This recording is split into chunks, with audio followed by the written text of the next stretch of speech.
Oh,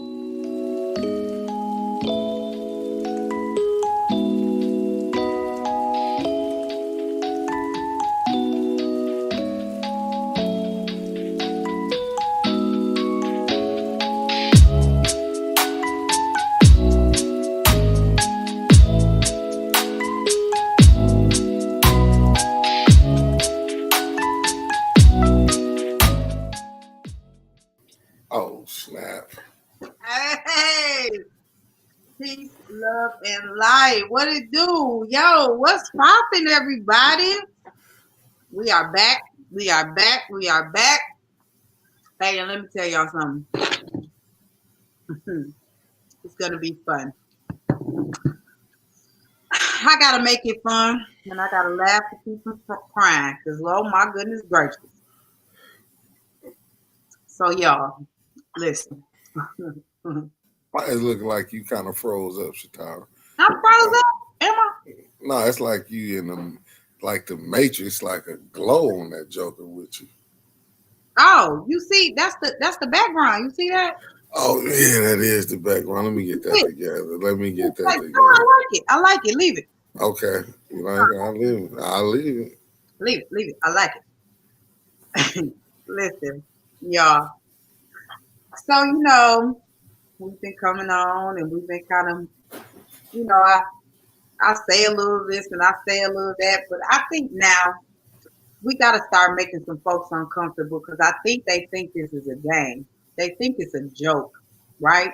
And so now when we doing all of this, it's just a circus. It really is.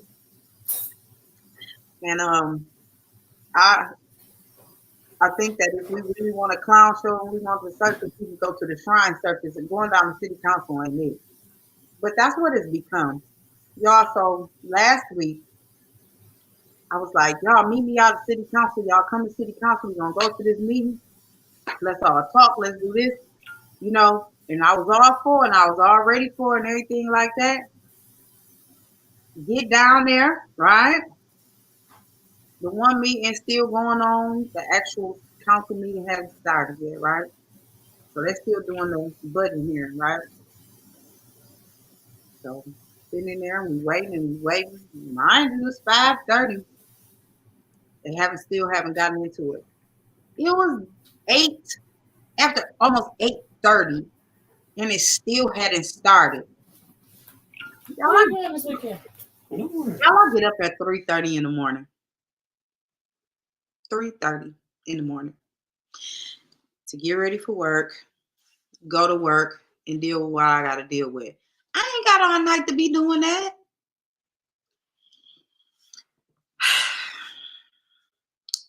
The most disheartening part about it is that all of the stuff that's going on. Here's the thing. Let me start with this. I'm not condoning mess. I'm not condoning foolishness. I'm not condoning bullshit. I'm just not condoning any of that at all. And say what you will about Eric Mays. Really smart guy.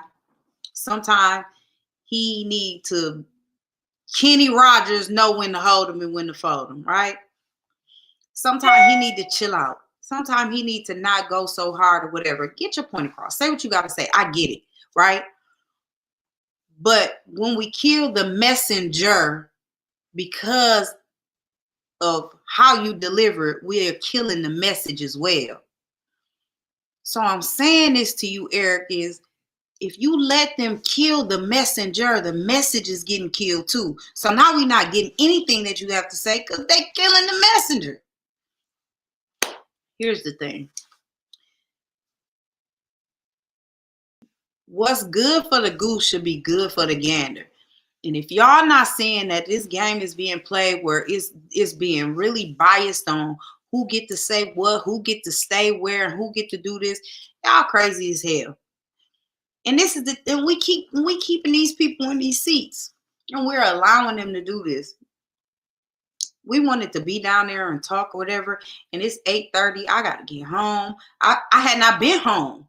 That was the thing. I had not been home. I still got a kid in school. She's 16. I still got a kid in school. I hadn't seen my baby all day. Like none of that. And I can't sit down there all day waiting on some shit to happen. And then when you get down there and it happened, it's a mess. Eric Mays getting arrested. People going on these tangents. It's just all, oh my Lord. Mickey, how you feel about that? How you feel about that, Councilman? Well, I did say I was going to do this if you don't mind me saying this. Go for it. Go. I got to give a good shout out to the Mrs. Barbara Moore. Oh, absolutely. Let me tell you something I seen this woman do. Yes, please do. She all right with me. All right with me too. Eric, and she spoke truth in what she said. And I know she's been wanting Eric. She's not a fan of Eric. Let's say that. I'll say this. She's been how can I say it? She's been paying very close attention to Eric. So the things he do, she call out. But yesterday, what I seen she did was when she said they was wrong. Like she admitted it. Like if you're gonna be fair, like when Quincy used the cuss word, even though Judy Priestley laughed it off. I mean, Councilwoman Judy Priestley, when Councilman Quincy Murphy, but they thing is Eric, and you can see the lawlessness, and that's just how I felt. I just wanted to give her a shout out because she called it out, and Judy Priestley tried to come in and defend the nonsense, but that's what I was saying when you did lawlessness. I'm starting to see a couple people call out the BS that council have that I'm gonna call them the Fantastic Six, the Unbelievable Six. There you go. I like that better. And then I'm gonna give a shout out to Ladell Lewis. Because if I didn't see nothing, she did try to do a point of information. Councilwoman Dr. Ladell Lewis. Let me everybody want their credentials these days. Mm-hmm. So I'm gonna go and throw them out there because she went to school and earned it. But back to I'm starting to see people see the nonsense and they calling it out. But this was allowed because y'all wanted Eric so bad. Soon as Judy Priestley get in there, she showed her lawlessness. Mm-hmm. Trying to justify it. Right. Ain't doing nothing but helping Eric if he decide to go to court. Because then they can show the BS that they put in. But, I just don't get it. They that geek. I mean, y'all that good. I mean, that mad with Eric. That they want to say they willing to break the rules, to chastise. I mean, to show him as the wonderful Barbara Moore said, he boxed himself in the corner. He did box himself in the corner. But Eric Mays is smart enough to stick and move and get himself out of it too. Oh, I definitely believe he can get himself out. Absolutely. But I just believe that moving forward for Eric, he in a different category right now. He in a different mix right now because now not only are you a councilman, right, but you're also a mayoral candidate. Right. Govern yourself accordingly. That's all I'm saying. And if you want the constituents of Flint to be supportive of you and behind you, some of that foolishness, like some of that pettiness needs to be tossed aside. Some of that bickering back and forth and all that got to be tossed aside. But I'm going to say, just like I said last night, it takes two people to argue. All right. And he don't argue by himself. That's the thing. He does not argue by himself. So if he says something that you don't particularly like, but now you want to use your time to just have a rebuttal because you feel a way about how he said something, then you just as bad. If you're calling that bad, you just as bad. It's a whole lot of things that he should let roll off his back. However, I do get and I do understand that at what point do you keep letting that roll off your back? Because they keep doing that to you. They keep targeting him. They keep doing it. And we all see this. But here's the thing. People want to act like they don't see it. They want to act like they don't they don't they don't see the other people doing this, but it's okay. Like I don't get that. Well, why is he a candidate? Winters fall. Hi, Winters. How you doing, Winters? See, hey Brenda, hey Becky. Well, why is he a candidate? He carried Dr. Weaver so her feet wouldn't touch the wet ground. Something not adding up. Uh, I'm not sure what you mean about that. Um, he's a candidate because he put the work in to get the votes to do that. Hey, I can't knock his work ethic. Can't knock that at all. I think he running just because, you know what? And I'm going to go back to this. I think everybody that's running because they want to run. To be honest with you. Hey, Shawty. I think because he want to do it. This wasn't his first time trying to run. Mm-mm. He ran before. You know. Yeah. Well, here's what I think about that. I do believe that Eric, no, not that he loved Weaver. Well, I believe that Eric loves Flint. I believe that Eric wholeheartedly loves Flint, and I believe that Eric wholeheartedly has the best interest at heart. It doesn't always come out that way, but I think sometimes you have to dig a little deeper and think a little more when he's saying some of the things that he says. Because I know people don't like his delivery, right? But here's the thing about this: I know people don't like my delivery a lot. I know people I like. I know I'm a flavored, and I'm not everybody's flavor. I get that. Everybody don't eat chocolate. Everybody don't eat chocolate ice cream. Everybody don't eat dark chocolate cake. It's just things like that. And I know everybody not a lover of satire. That's okay with me. I'm fine with that. It don't bother me one bit. However, I think that with that being said, and knowing how much he loves Flint and knowing how much he fights for Flint, and he's an advocate of it, I think that sometimes because of some of the things that he has gone through and how he has been discriminated against, let's not overlook that he has been discriminated against by his own peers, right? Let's not forget that. Let's not overlook that. I think that sometimes, you just get tired and you just be like, fuck it, I'm not censoring shit. It is what it is. I'm going to say what I'm going to say. I'm going to do what I do. But and it's just like one of those things like, okay, let's take, for instance, if any of you ever worked in a plant, worked in the shop, or let's take Jim, for instance. Jim, old school Jim, very hardcore, right? That's how they talk. Because union was strong and that's how they were. They were very, very, very strong, very adamant, and just like that. Not so much the case anymore. It's really watered down. Union ain't nothing like it used to be. It is. It's really watered down, and I mean that now. But now it's it's being more inclusive. It's being more like you talking better. It's not the same. It's not as strong as it used to be. However, it's still a thing. And for some people, they won't revert back, and so they're staying in that same space, right? Some people don't evolve. Some people don't like change. Some people don't. They're not going to change their tone just because you think that they should change their tone.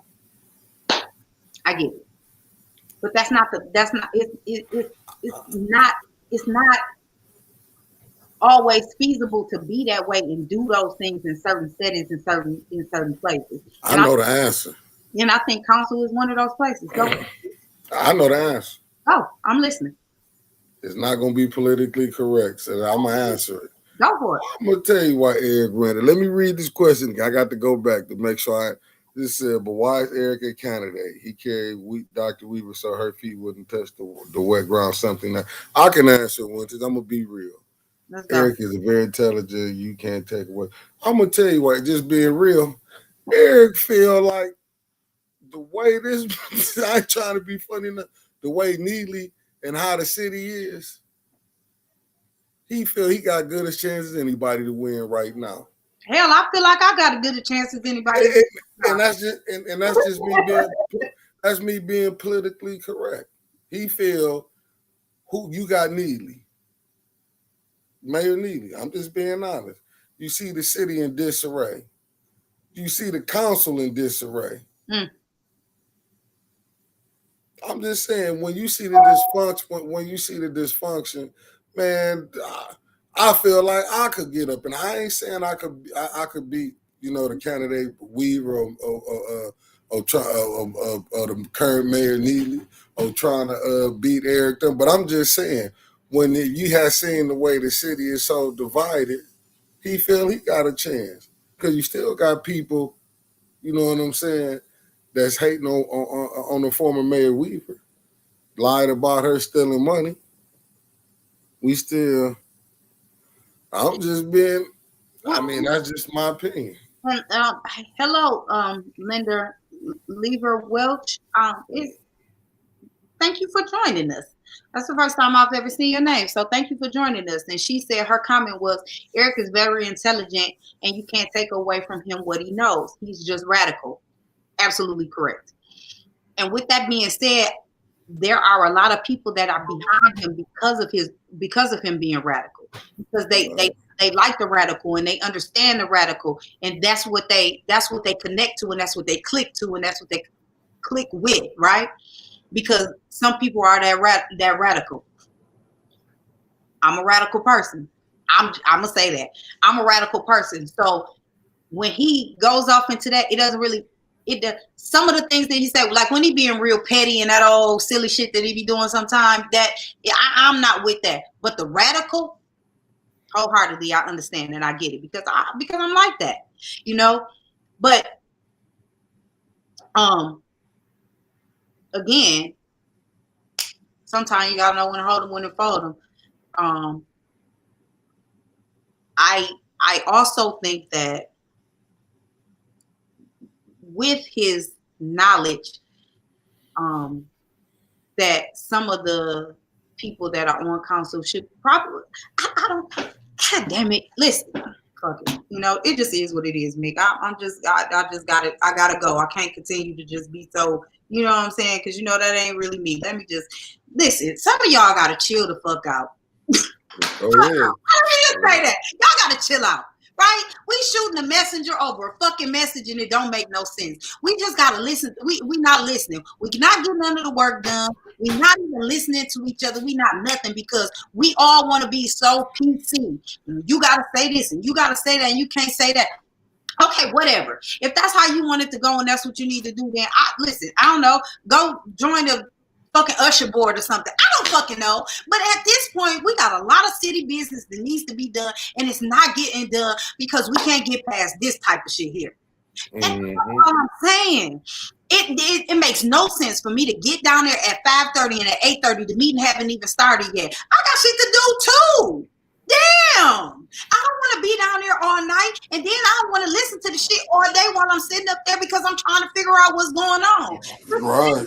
Trying to be piecing that shit together. For real. Get down there. Do the fucking business. Flat out. Listen, I can't keep sugarcoating the shit for everybody because it's tiresome. I'm tired, dog. When I tell you, when I went down there that last time, and I can't believe I'm asking people to come down there with me and do all of this, and we still sitting down there. This is some bullshit. Flat out. It's crazy. We have got to demand better, people. I'm just saying, if we're not looking at all of the things that these people are doing outside of City Hall, then we are doing a disservice to each other and ourselves, because the platforms that they stood on to get in these places and get in these seats, they're not standing on them. Some of them didn't even have a damn platform, and we still got them in there. They can't answer no questions about where we need to go with Flint, what we need to do with Flint. We're not going to survive like this. We're not. We ain't got 5 years left of this shit right here. We don't. And I'm gonna keep it a whole band with y'all. At this point right now, I keep saying we need to get housing and we need to get this. I want to be back in the city of Flint. But if this is where we're going and this is what it's going to be for 5 years, I am the fuck out. I can't. I'm stressed the fuck out. This is crazy. Hold up, Chitara. So damn bad. I swear. It's election time. They're going to do some cleanups. We'll see. What a time to live in Flint when they finna do cleanups. Listen, here's the thing about this. $16 million worth of blight. Fuck you. That's stupid. Why don't we put that into some other things? Because listen, just like if you go to Royal Oak and you go to Arbor Hills and all these old nice places, if you get the housing, right? You get people that want to bring businesses in like that. Hey, you can't put no blight into no empty spot into spots that got housing and got people in it, right? Ain't nobody about to let you come and put that shit in their yard. But you want to clean it up. Clean it up for what? So it can get right back dirty? We're going to spend $16 million in doing that, and our people still ain't got clean water? This is the silliest shit I ever heard in my life. No, I got a better one for you. This is better. They talk about bringing jobs here, right? Yeah. They don't want to bring the sanitation workers, but you want to go give out a contract. You want to keep paying somebody that's not doing your garbage right. I mean, I'm just saying. So then they go on strike and then you can't get your garbage picked up, period? What about when they did change that shit over and they wouldn't come and pick up the damn trash? And you want to talk about blight? Are you fucking kidding me? What? Why don't we keep that shit in-house? Let me tell you what else I'm tired of. I go to City Hall to do that shit. I won't park in front of the fucking building. Why? Because I'm scared I'm going to get a $25 ticket even though I pay the goddamn meter every time I go down there. Fuck that whole system, okay? Yeah, they're going to play you. I learned the hard way. Fuck the whole system. So I park on the side where it's free and walk a country goddamn mile just to get in the damn building. That's silly. I'm glad it's warming up. Silly. That's silly. Every freaking time I get a ticket, I gotta go down there with my thing like, yo, I paid. What the fuck? Jesus, it's so silly. This is the simplest shit ever. We won't keep the stuff in house. We wanna outsource everything, right? So do. We want to outsource every fucking thing, but then complain that we broke because we want to outsource everything and pay everybody else 50 million trillion thousand goddamn dollars to do some shit that we can do in house. But we worried about jobs though, right? How? Becky Brown laughing. She said that council mile. Becky, it'd be cold as a sucker when you walking around that wind blew the other day. I then fell out. I was like, this ain't worth it. The way that wind was blowing, I thought we was back in the fall.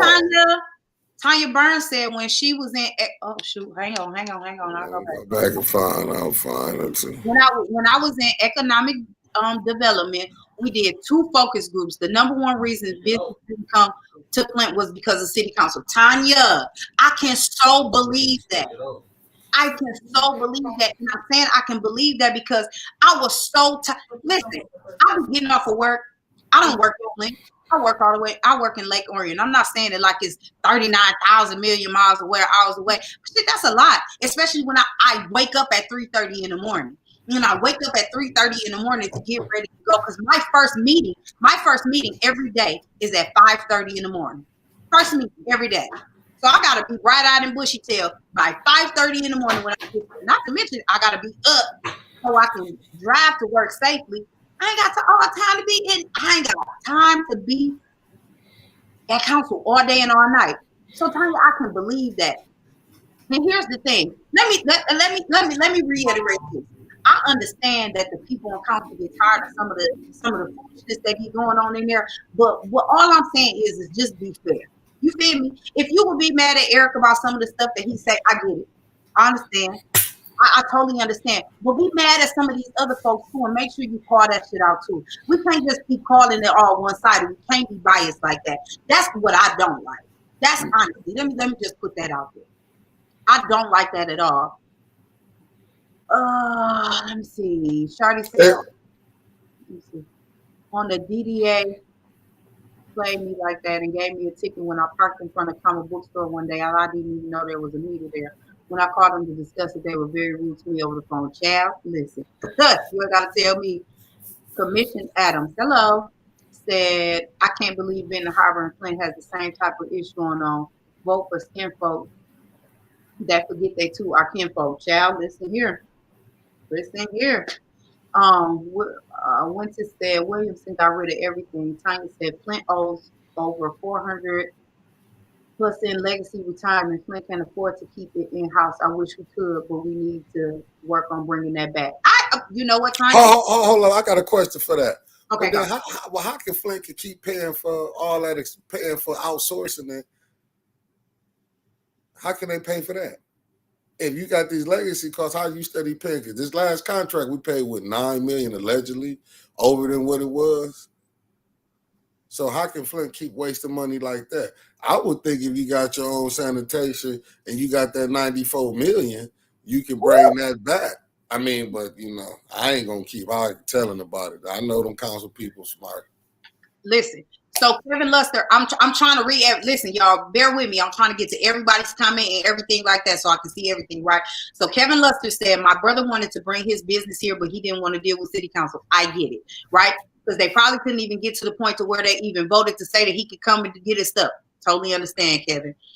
Let me see. Becky Brown. Now this is what I want to address right here. Becky Brown said, Fifth Ward council person always say, just be fair. Okay, let's dissect that a little bit. You're absolutely right. She says, just be fair. But here's the thing about that. When you can be bold enough to say, just be fair, be bold enough to stand on that and vote that way too. Because she'll fuck around and say, just be fair, but then she'll abstain. Well, God damn it, if you're going to abstain, don't fucking say it.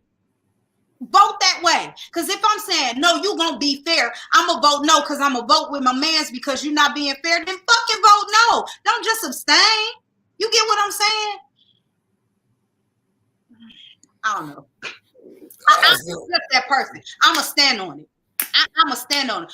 Right, wrong, or indifferent. If I feel that way, I'm gonna stand on it. That's just like, let me be clear. Let's talk. Let's go back to the whole mayoral thing.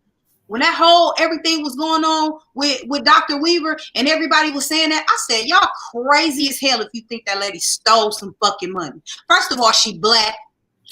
Second of all, she a woman. You think they finna let her walk around here with all that money? Y'all crazy as hell. I got people that's petty criminals.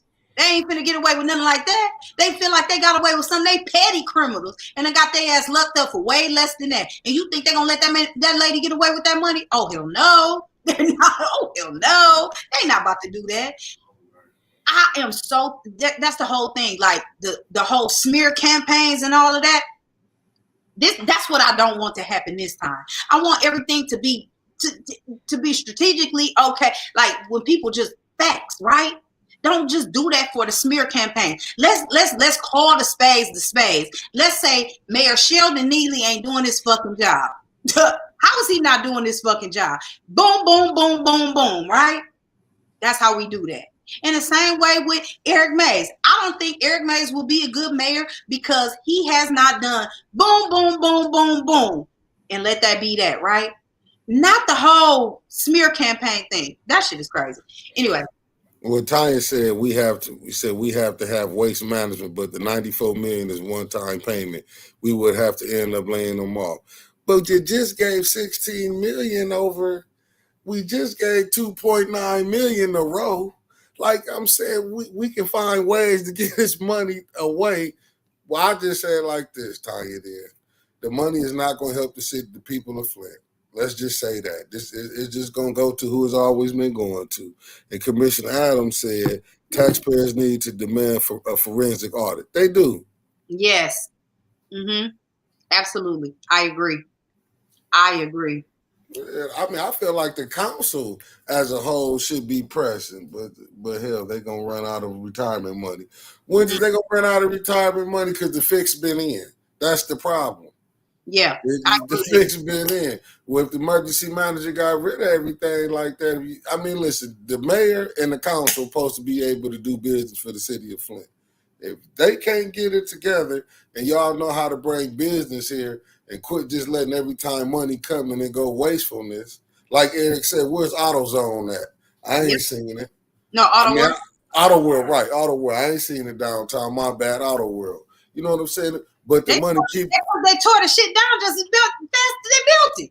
But this the thing. And then again, I'm gonna say this to you, Councilwoman Tanya Burn. Y'all got to understand racism is how this thing being split up.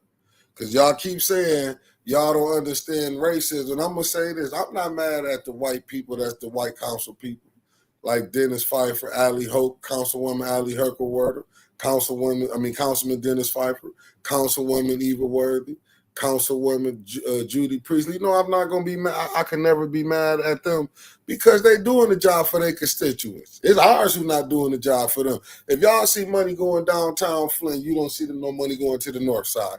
I shouldn't have to tell y'all that. It's 5 of y'all. If y'all can't sway one of them to come over and vote to do something for y'all, that's crazy.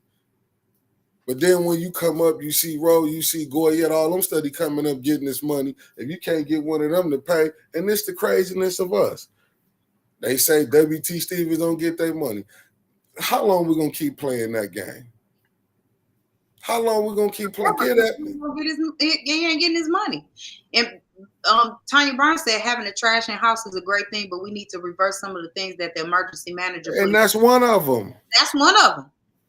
She said, I have never said I don't understand racism. It exists and it won't go away. Now, I can agree. I can agree that Tanya didn't say that, but it was some other ones that said that they don't understand it. Now I can agree that Tanya never said that. And Tanya, that was not directed towards you because I know you did not say that, but it was some of your other ones. Them other ones did, right?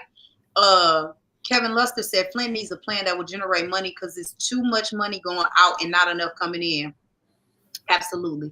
Tanya says she has and does support WT Stevens. You're right. You did talk about but this is my record right here. But how can you go and vote with them? You can censor Eric, but you can't get them to vote with you to get WT Stevens their money. That's what I'm saying. That's called maneuvering. That's called we willing and dealing. I mean, I'm just on the outside. I'm not a council person. But I'm just saying, I can't just go keep voting on you to silence somebody if you ain't going to come over here and help me, is what I'm saying. If I'm scratching your back, you got to scratch mine. Because I seen the lawlessness that was going down there, and y'all ain't checked Allie Hokenroder. Allie Hokenroder didn't get caught. I might be wrong. I'm just saying, no, what I'm saying, Tanya, is with the Eric situation, I'm just saying, I may be wrong. Well, I'll rephrase it like this then, Tanya. What I'm saying is how y'all can't never get them. Y'all like Eric B said, I know it may be a cultural difference. Why we can't never get some of the white counterparts to help us vote for things that we need. But when you see Goyette come down there, they'll get it. You saw Roe come down there. Y'all even had questions with Roe. You know what I'm saying? They was right there with Roe. They seen with Roe. Oh, no doubt. But what I'm saying is, but I'm just saying again, why we can't get Eva Worthing. Now, I ain't going to count Eva because she's not going to do it. We can't get Dennis Pfeiffer. We can't get Allie Hokenroder. Can we get Judy Priestley? Because it don't make no sense. All you need is one. You got 5. It's 5 blacks on there. All you need is one. Can override what the mayor doing. We can't get one of our counterparts on that side. I'm not saying you gotta keep the young lady from the D. I mean, that right there was was something else I never seen. That situation with that was unreal. That's what I'm saying when I saying seeing racism down there. Oh no, Tanya, you know what? You know what? You right on that. I will say that. But I'm just saying on the situation, none of them didn't call Judy Liddell Lewis. Let me take that back. Dr. Liddell Lewis and Judy Priestley overlooked it. That's what I'm saying, lawlessness, because when Allie Hokenroder got this, Councilwoman Allie Hokenroder got to take the floor back from Eric, even though she messed it up, and Eric was gonna do it, then nobody call her in the check. So that's what we're gonna have right now. When you let one lawless thing go, Plenty of them gonna go. No, that's what I'm. Tammy, that's my old barber. How you doing, Tammy? It's my old barber. Tammy, she said, yeah, like 16 million for Miller Road and 0 to Welch Street. And then Becky Brown said, yeah, that was disheartening. I was hurt about the young lady not being elevated. Absolutely. You know what, y'all? Like I'm gonna be honest with y'all. And I know if for the people that have seen me and watched me before always know that I say I'm Switzerland because I don't really have a dog in the fight. And so when I say I'm Switzerland, it's because I don't actually live in the city of Flint. However, I love the city of Flint and I advocate for it wholeheartedly and very adamantly. However, I can't vote for any of them. So that's my reasoning in being able to call it on both sides. I have, and this is the thing. I can call it on both sides. And what I'm saying, and when I'm saying I'm calling it on both sides, is I'm saying that right is right and wrong is wrong. And we need to stand on that. So I think that with, and I say this all the time, it's 9 council people. 9. You need 6 votes, right, Mick? We on the same page? 9. We need 6 to override the mayor. Absolutely. But here's the thing about that. With 9 people, we should have 9 votes for the city of Flint, period. Because if everybody has a love for Flint and everybody says that they love Flint so much, we should not be arguing about this going here, this going there, this doing this and this doing there, and people getting mad about it. Because here's the thing. If Miss Tanya Burns say, hey, my ward needs this, this, and this, and it's not something that is just all out of order, like something real silly, everybody should agree on that. And she should have 8 people voting right with her, right? Right. The same thing as if Quincy Murphy say, hey, the 3rd ward needs boom, boom, boom, and it makes sense. He should have 8 people saying that with him too. My problem is that y'all say it's not no clicks, but us on the outside looking at this, we just see clicks. We see clicks. We see how y'all clicking and y'all talking and y'all in these little small groups together. When council needs to be a group, period, and it shouldn't be no small groups that's getting together to click against the next one. And then it should not be 1 person or 2 people that's gonna be the ones that just be like, I'm not in the click, but I'm gonna do this to make sure that this don't happen and this don't happen. You feel me? Like the whole swing vote person. I don't like that. We all a product of Flint. We are all supposedly lovers of Flint, and that is the reason why you got into these seats and you got into these to do this. It ain't no money in it for real. If you going for a check, I know for sure it ain't no money in it. But if you're doing it for profit over morals because you're gonna get something on the back end from it, then shame on you. And let me tell you, just like my big mama used to say, what don't come out in the wash, gonna come out in the rinse. So if you're gonna take some money on the back end at the plight of your people, if that don't come out in the wash, it's gonna come out in the rinse. Believe that. I got a question for you, Chicago. Make sure you know that. Be clear about that. It's gonna come out, and I'm gonna tell you why. Because motherfuckers can't keep their mouth shut. That shit gonna come out. Flat out. Y'all gotta know that. I got one question for you. Go for it. I'm finna read it. It's from Tanya. It's really 2, but I'm gonna read her first one. She said, I stated on the record that I wanted minority contractors and brought 2 black contractors to council to make sure they get portion of the work. But that's what I'm saying right there. That's the point that I'm saying, Tanya. We couldn't get, it's 5 of y'all on there. All you need is 1 from your counterparts. All you need is 1. All you need is 1 of the counterparts to get over it and get that done. And you did say that. I'm gonna be honest, and I'm sorry for that because I'm man enough to admit when I misquoted. Even I came back and apologized to Liddell. But that's what I'm saying. Y'all can't get not 1 or 2 of your white counterparts to come over and help vote to get that did. Can I state my case in the white counterpart part? And listen here, I don't care who get mad about this, right? the white counterparts, the white people, whoever get mad about this. But here's my problem with it, right? If your agenda is not for the development and the moving forward of Flint, that's gonna show. And it's gonna show when people talk to you and things like that. I'ma just listen, Miss Judy Priestley, you might get mad at me for saying this, so be it. But here's my thing in this. You live in the fourth ward. The fourth ward looks like a third world country. And if you can't have no plan for even where you come and reside, because here's where I'm sitting with this. I'm riding down my street, and if I'm riding down my street and it just look a whole mess, it look like bombs done went off in it, well, I want to live there. If you okay with living surrounded by that foolishness, hey, by all means, do you. Do you. I ain't mad at that because that's how you choose to live. But other people do not.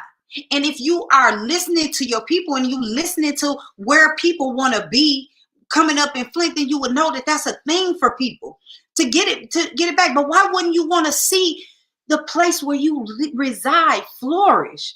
I don't understand it. I have zero understanding in that. I have zero understanding of saying if you got to ride through the north side, but you see everything is going away and it's nothing. It's going to be absolutely nothing. It's going to be flat land. Nothing. We can't build on it. We can't move on it. We can't do anything on it, right? I have a problem with Mayor Sheldon Neely saying that. I grew up on the north side. I was over here and I did this and I did that. God damn it, what the fuck is you going to do right now? Because I don't give a fuck about what you did then. We talking about right now. And right now is an issue. And that's the thing. I don't drive my car looking in the rearview mirror the whole damn time. So, okay, you grew up in it. All right. As it relates to right now, what are we doing to move forward? I get tired of hearing that. Well, I lived over here. I lived over there. I used to be too. Shit. I don't piss on myself no more. Come on, y'all. We got to do better. And we have to be holding these people accountable.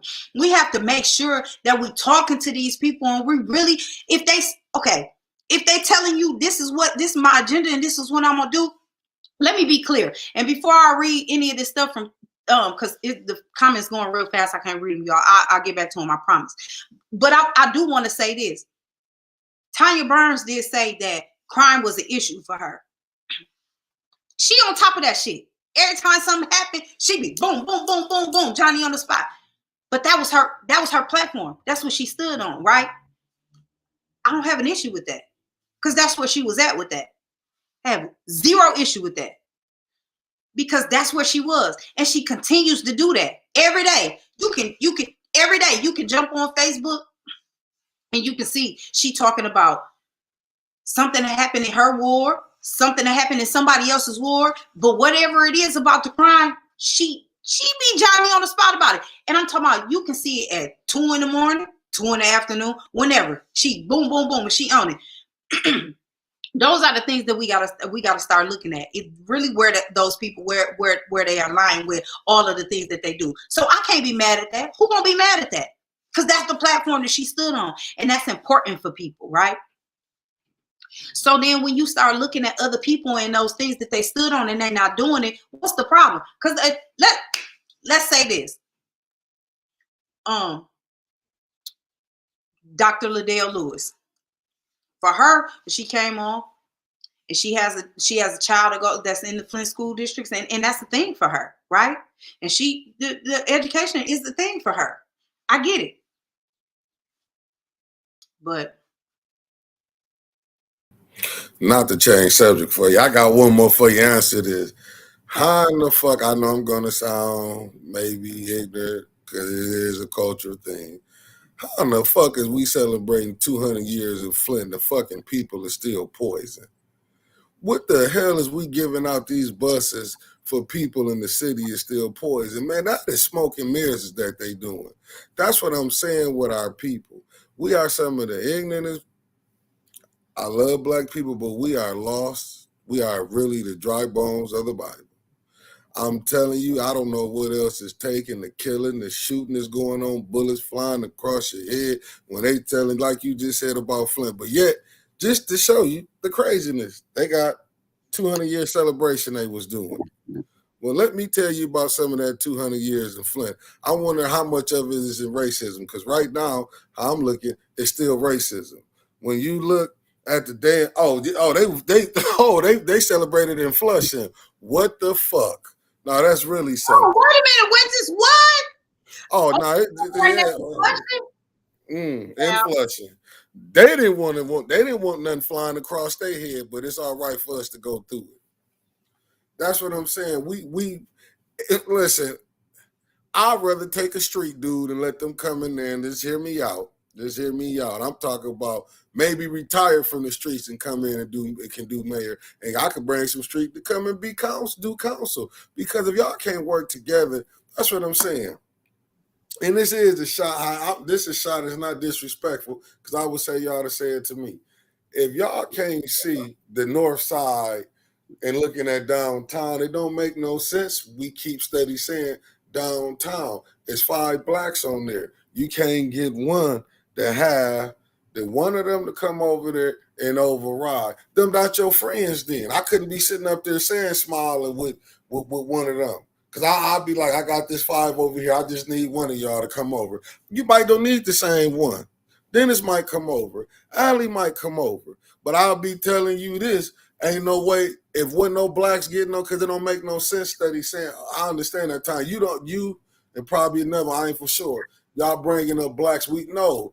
Goyette wouldn't get Flint to be shut the fuck down then. That's how I would do it with no money be coming through. Ain't gonna be no, when you see them votes, there's only 4 of them. It take 5 to move something to 6 to override. So you can't tell me that every time everything they liking is always more than 4 votes. Theirs get pushed through. That's what I'm saying when I'm saying when we can't see the racism in the situation. It shouldn't be we keep hearing council is dysfunction, but it can't be every council is study dysfunction. I think it's set up for it to be dysfunction. Yeah. If we can't get it together and know how to deal, that means I'm like this. Mick,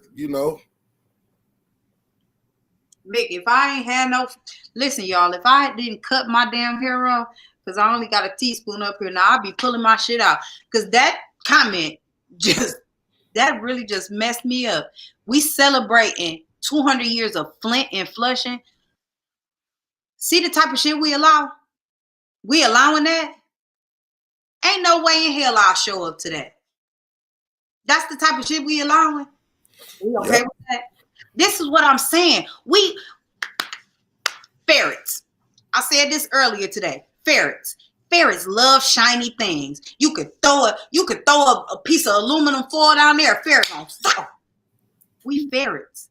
And all of that shit is aluminum foil. This is the saddest shit ever.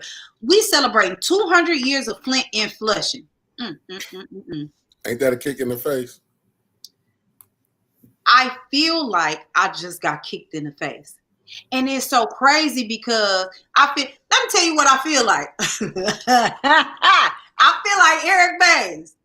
You can let Murdoch whoop on me and he don't go to jail, but I can't say nothing. That's how I feel right now. You gonna tell me that I can live in Flint, but I can live in a hellhole in Flint. First of all, I can live in a hellhole in Flint. I can live in a raggedy ass house, and I can live on a street that is like I'm dodging fucking all kinds of potholes, right? I can live there, but I gotta celebrate Flint and Flushing where it's nice. Oh, did you read that comment I put up there? Like, this the Fort Ford councilwoman. Councilwoman Judy said they couldn't find a place in Flint. Who the fuck are they? Who is they? They do everything else downtown. Why they couldn't do it downtown? Everything else going downtown. You want to put all the businesses downtown. You want to put that punk ass parking downtown, but you can't do this downtown. Give me a break. They don't want no bullets flying past them. I'm willing to bet you they don't want that. But like I say, if it was up to me, I'd move the mayor office. I'd move my office down on the north side of Flint. Why they couldn't do it? Why they couldn't do it at the Capitol? They spent all that damn money to do the Capitol Theater. You couldn't do it there. We celebrating 200 years of Flint. Child, listen. All right, y'all got it. Moving forward, I'm so sick of that. That just pissed me off so bad. That's what I'm not mad at them. I keep telling you, I'm not mad at them what they doing. I'm mad at them. I'm mad at our people on council. I'm mad we are allowing it. And here's the thing. Tanya, I'm so glad you're on here, Tanya. Can we talk? Let's talk, Tanya. Let's talk. Nikki, I'm tempted to let you send her damn. Did you see what Tanya just said? Let me put that on there for you. Night, a young lady had her home shot up for the 4th time in 2 weeks. She called me because she couldn't get an officer. I had to call the MSP post commander to send troops in 2 to 3 minutes. We have some problems. Yes, ma'am, we do. And I'm gonna tell you another problem we have. Miss Tanya, put that in the chat there. Y'all know Tanya Burns got a message that she can't call certain people for these things that's going on, right? This shit is so crazy to me. She the whole councilwoman of a ward that she got voted in that place for. She's supposed to get these things done. How the hell she supposed to get that shit done for them when y'all gonna tell her she can't call nobody? What? What no other council people mad besides her? I ain't heard one council person speak on that. I ain't heard one council person back her up on why the fuck she can't call the NSO to get some goddamn help. Did they just get a police some money? Because that's what I'm saying. They're giving this money away. Listen to me. And then let me tell you, we have plenty of places. Cyrus Park is nice and clear.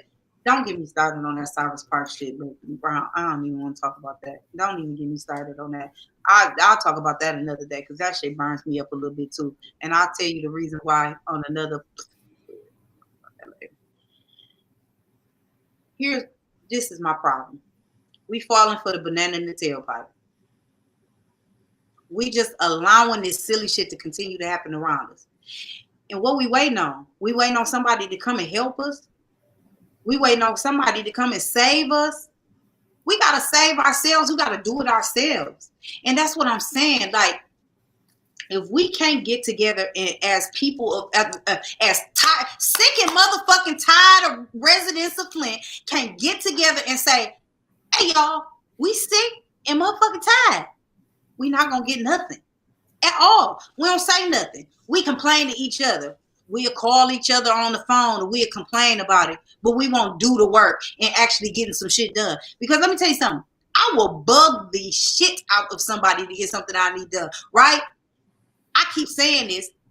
I even developed this whole platform because I be sick and tired of it. Like, it gets on my nerves, right? But this is the cold part about it, y'all. I'm mad about it. I'm fighting for it. I'm doing all of this, and I don't even live there. I don't even live there. I don't live nowhere near the city limits. I don't. Ain't nothing I can do. But I continue to talk about it because I love y'all. Y'all my people. I want the best for y'all. I want to be able to drive down Saginaw Street and it look nice to come visit y'all. Like, we gotta do better. Let's go into the crime a little bit. Because let me tell you, we're going to go into crime. We're going to talk about crime and voting to these people that's in. All of this it's going to coincide. Y'all, stay with me, y'all. Stay with me. I'm going somewhere with this. Okay, I'm in the car with you now, goddammit. I don't want to jump out. No, don't jump out. Don't crash us, though. Don't crash us. We're going to crash. We on cruise control right now. Okay, go ahead. Okay. We got state rep that's coming up. We got the mayor that's coming up. We got all these important things coming up, right? Let me tell y'all, I just want to say this to y'all. Let's not get bamboozled. Not this time.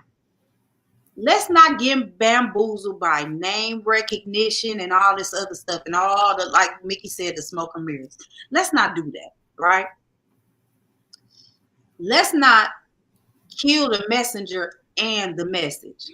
Let's not be fooled by these people that just show up because the camera's on. Let me tell you why I got a problem with it. My problem is with this. Crime in the voting. This it's going together, y'all. I promise. We're going somewhere. Come on with it now, hot damn it. I'm in the car with you. The young man Please forgive me for not knowing his name, that got killed in Grand Rapids by the police, right? Oh shit! Oh yeah, I'm going there, Mick. I should have jumped out. No, you should have jumped out. You in here. Now lock the doors, y'all. Mickey in here with us. Shit. The young man that got killed in Grand Rapids. May God be pleased with his soul.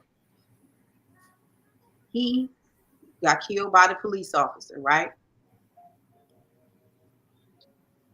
I sympathize and empathize with the city of Grand Rapids.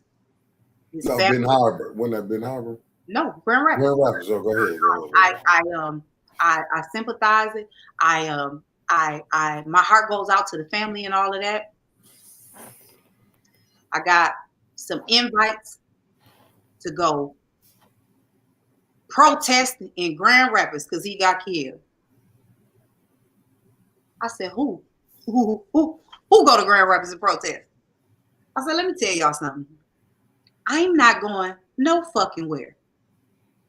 There was a young man that got his ass beat by the police and wrongly accused of stealing in Walmart, and we ain't protesting for him, but you want me to take my ass 2 hours to Grand Rapids? I know you fucking lying.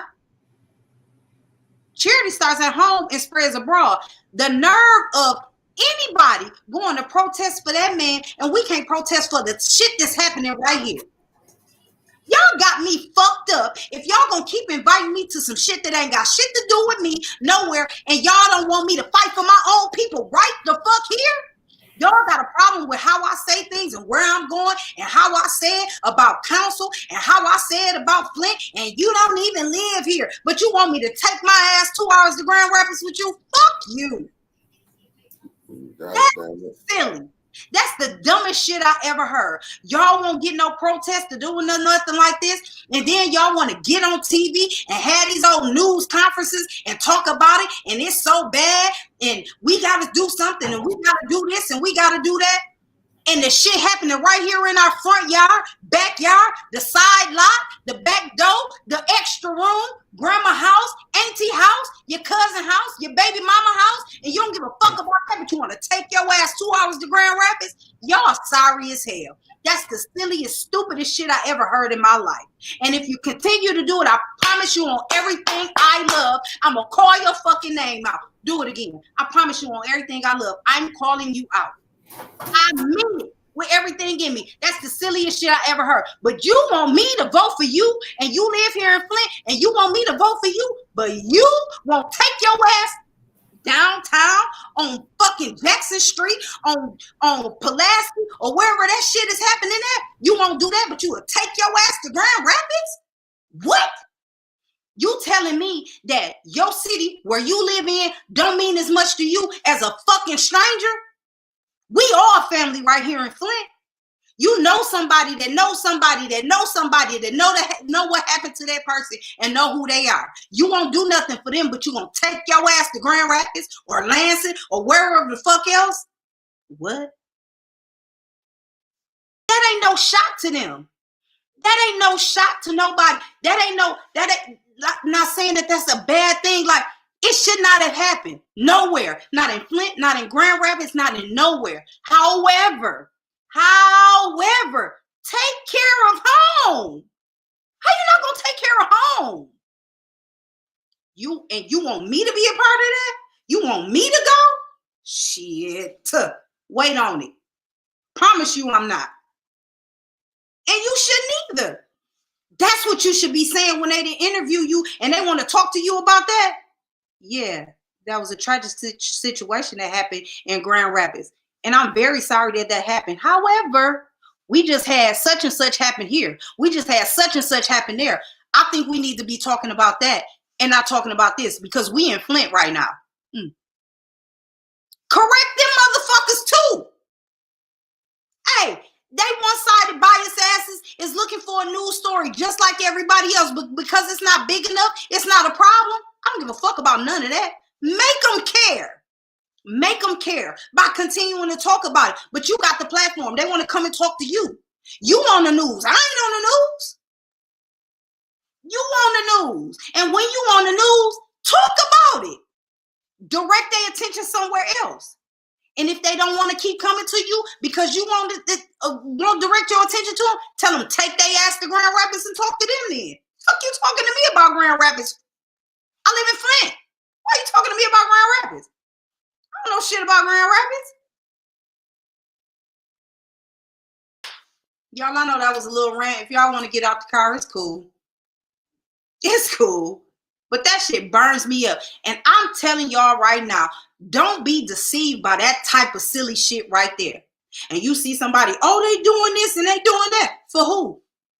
How do it help you? How do it help you?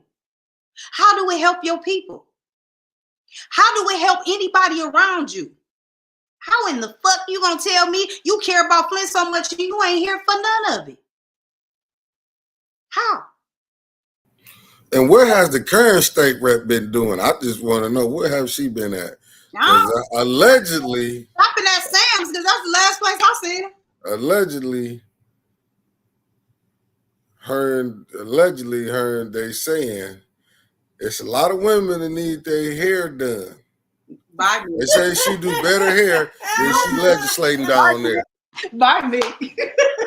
Bye, me. I want. We should have let him out the car, y'all. God damn it! Since you went your way with it, let me go ahead. And I respectfully, and I got respect for it. God dang it! I'm just saying. I'm gonna sit right here. I'm gonna sit on the just saying. I'm gonna let you drive right now. Go for it, big. I don't want the wheel. I don't want the wheel. You took I'm still driving. I'm just saying. I just asked you a question. If you want to answer it or not, I'm just saying. Somebody text me that and said, "What is y'all current state rep doing?"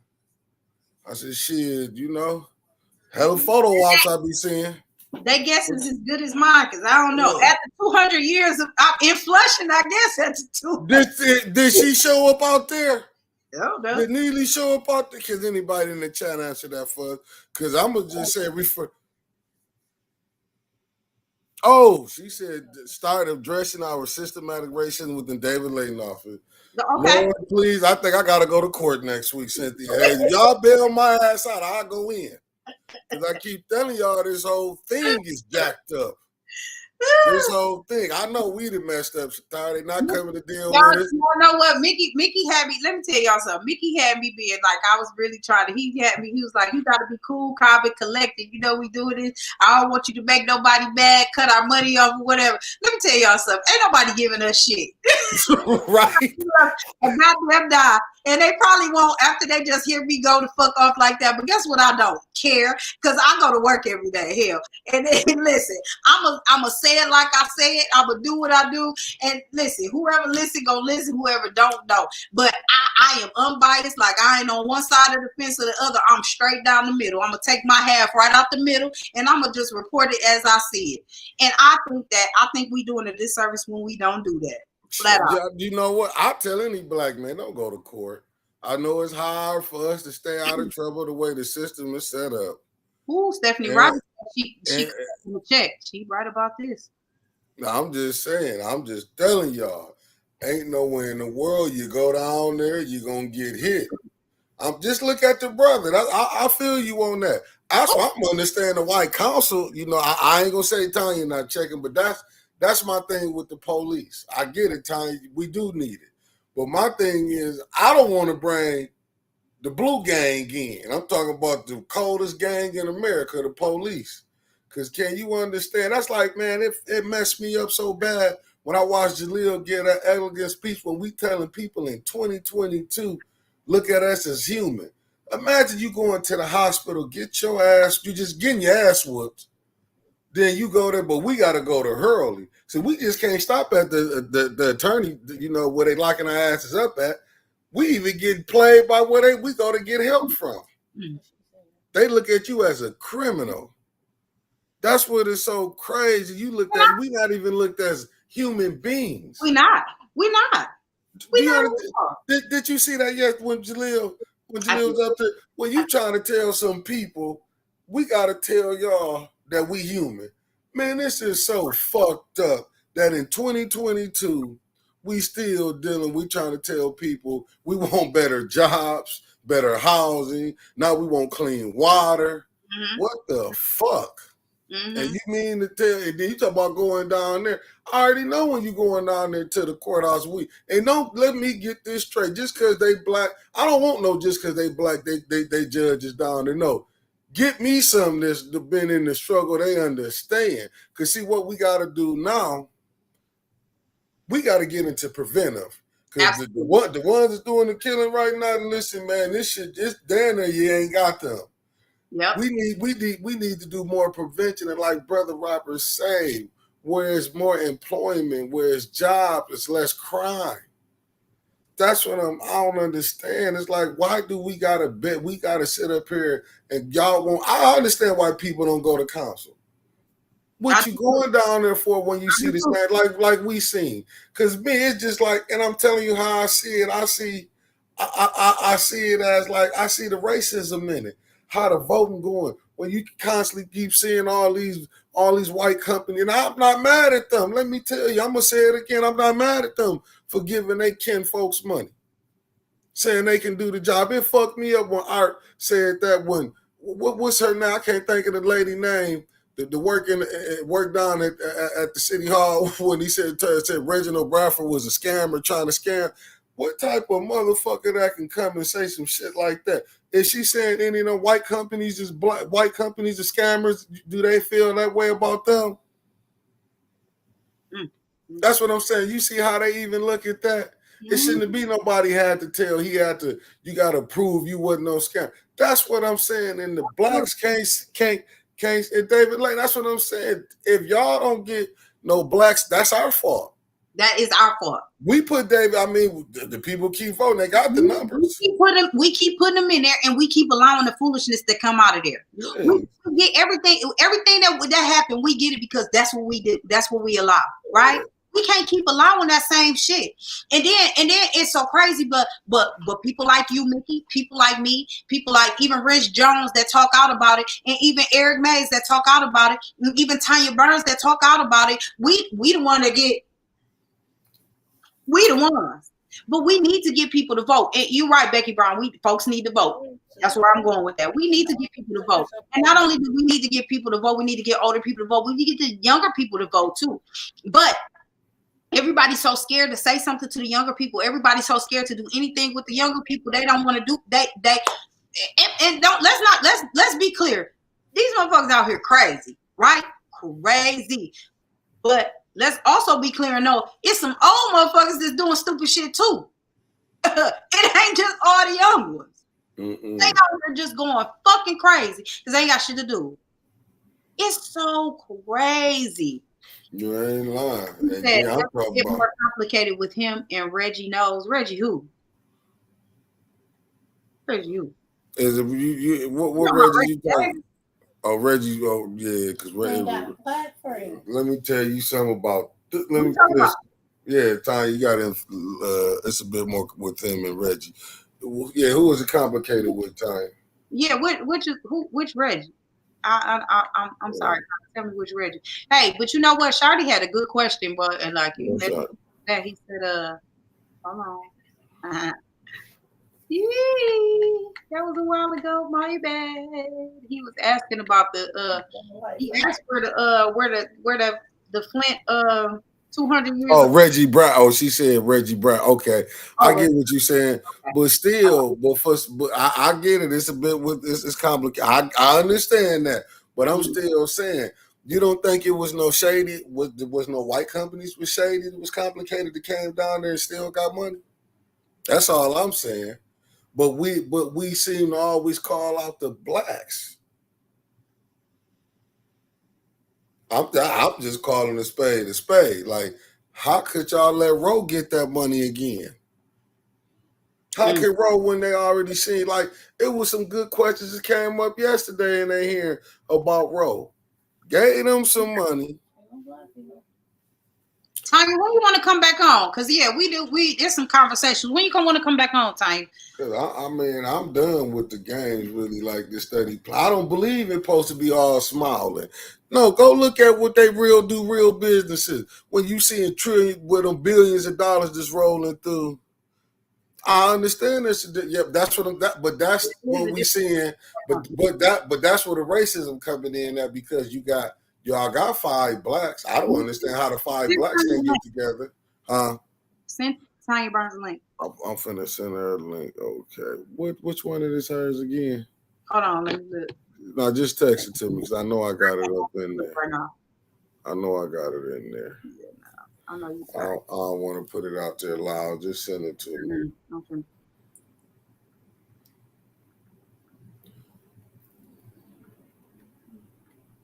Keep talking, Mick. I'm looking for it. Yeah, I was just going back through all the comments on here, looking at them. I was trying to, because I know I got it. I'm sick of it. I'm telling you right now, they got me just so sick of the whole situation, and I'm sick of what was steady being like we compromising for them. That's what's crazy. Oh crap, that was loud. Whatever that was. Okay, I got it. I know what it is now. Y'all, you got it right there. I'm sick of it.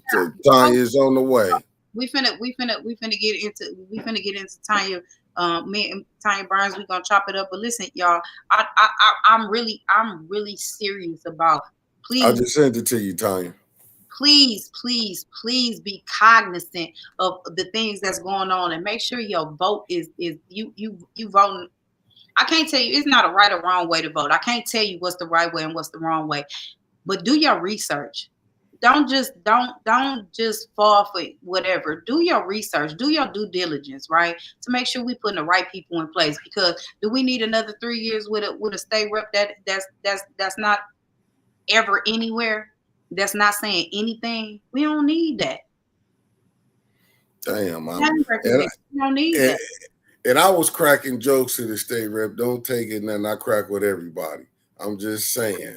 Well, I'm saying they have been saying you've been. I was talking about her doing hair because I know she's a beautician. Yeah. And they say she do damn good hair. But I'm just saying a lot of people, you know, they've been saying she's been missing in action. Yeah. And that's what I'm saying. We've been saying missing in action. But if the people who all say she been missing, she ain't been doing nothing, how can if she get voted back in, that's on you. Yeah. Yeah. Our vote matter. I'm voting for Dr. Karen Williams Weaver. Point blank, period. I heard that. I ain't mad at you, Becky. I mean, that lets you know that the city need her. They wanted her out. Yeah. I just sent it to her. They said it didn't go. Oh, I'm finna tell Tanya.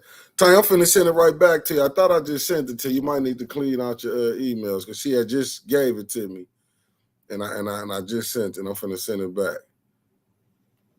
Listen, I'm telling y'all, we gotta make sure that we putting the right people in place. And listen, y'all, I'm there with y'all. Here's the thing, I am there with y'all. Like I'll be down. Look, where y'all want to meet at? Where y'all voting at? Where I'll come down there. I'll come kick it with y'all while y'all down there voting. Cause I mean I can't vote for the mayor, but I'll come and kick it with y'all. Tell me where y'all gonna be at. Y'all tell me I'm gonna be at such and such at this time. I'll come down there and kick it with y'all. I'll stand in the long ass line with y'all. I pray that they long lines, right? I do. I pray that all the lines long, and I get it, and I'm able to come down there with you. I mean that. Tanya here. My heart. How you doing, Miss Burns? And I said to you, every time I see him, I want to have him. I can't see. My apology for saying that I had you wrong on that. My apology. No, that's good. You know, I listen in for Saturday, but I think that, I mean, when we talk about transparency, and I want to be transparent. Mm-hmm. So let's get into the, let's get into it. Oh, where you want to go? Come on, girl. Where you want to go? So, Mickey, and I don't mind. And here's the thing. I think nobody's going to agree with me. Mm-hmm. And I don't want everybody to, because I can't see everything. You're right. And I know some things that people don't agree with me. And let's start with, I think, Councilman Mays, because that's probably going to be the most controversial. Okay. For me, it is when you are the senior council person, I want his behavior to be the most senior. I knew, and I'm gonna tell you, I knew Monday it was set up. I knew I voted to abstain because I felt that the attorney did not follow his own legal brief. And I said that. Yeah, you did say that. And I did get a legal opinion. But I also talked to Councilman Mays about everything. Mm-hmm. And I told him, when we were getting the business done, let's get it done. He decided to take, oh, she's supporting Karen. It has nothing to do with that. It has nothing to do with who I'm supporting. When he told me he was running, I said, hey, good luck. I get you can't run. It's the only time you'll be able to run because how this election, the elections will line up later. I get it. Good luck. He's putting that mess out there. I'm like, don't do that to me. Don't do that. Don't divide our community anymore. Absolutely. Don't do that. So and I told him that. No smear campaigns. Don't do that. So when it came Monday, I had received, I don't know how many phone calls because he had called the media and told the media, hey, y'all might want to be down there. I'm still the president. I'm going to probably take my seat. I don't know if I'm going to sit in the audience. I'm going to be, take the seat, or I'm going to sit with my normal first ward. So they were there because he called them. So the handcuff thing, that was media. It was press. Only thing is we don't need any more drama. Right. But that's his thing. But my thing is I want to handle the business. Yeah. If you have an issue, take it to court. Let a judge figure it out. Get an injunction. That's how it's going to be changed. Him coming down there complaining, that's not going to change it. Go to court like Kate Fields. He knows how to do it. He knows. He said he has an attorney. Have his attorney do it. Well, he knows how to file the papers, I'm quite sure. Oh, yeah. And that's what he should do. I don't like seeing, because there's so much going on. Because what he had in his ward on Monday, you had a whole group, about 30-something girls, thugging like they was dudes at the store. I had someone's relative call me because they were concerned that she was out there. And she was out there fighting. And she had 2 kids. Yeah, yeah. So when we talk about what do we need to do in our community, then he had a shooting afterwards on Kermit Street. Mm-hmm. Those things should have took precedence over with the chief with why you not handling business in my ward? Mm-hmm. Why did the police drive by and didn't stop? So I seen that video.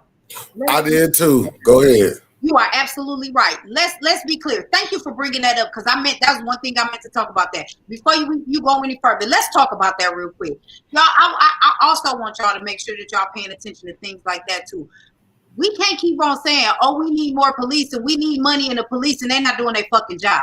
Flat out. Because he's seen that commotion. He said, as he's going by, it's a whole ass guy standing on top of a damn car with a gun in his hand. There was a girl standing on top of another car. Wow. Two standing on the roofs. But the boy with the camera had a gun in his hand because he put it in the camera.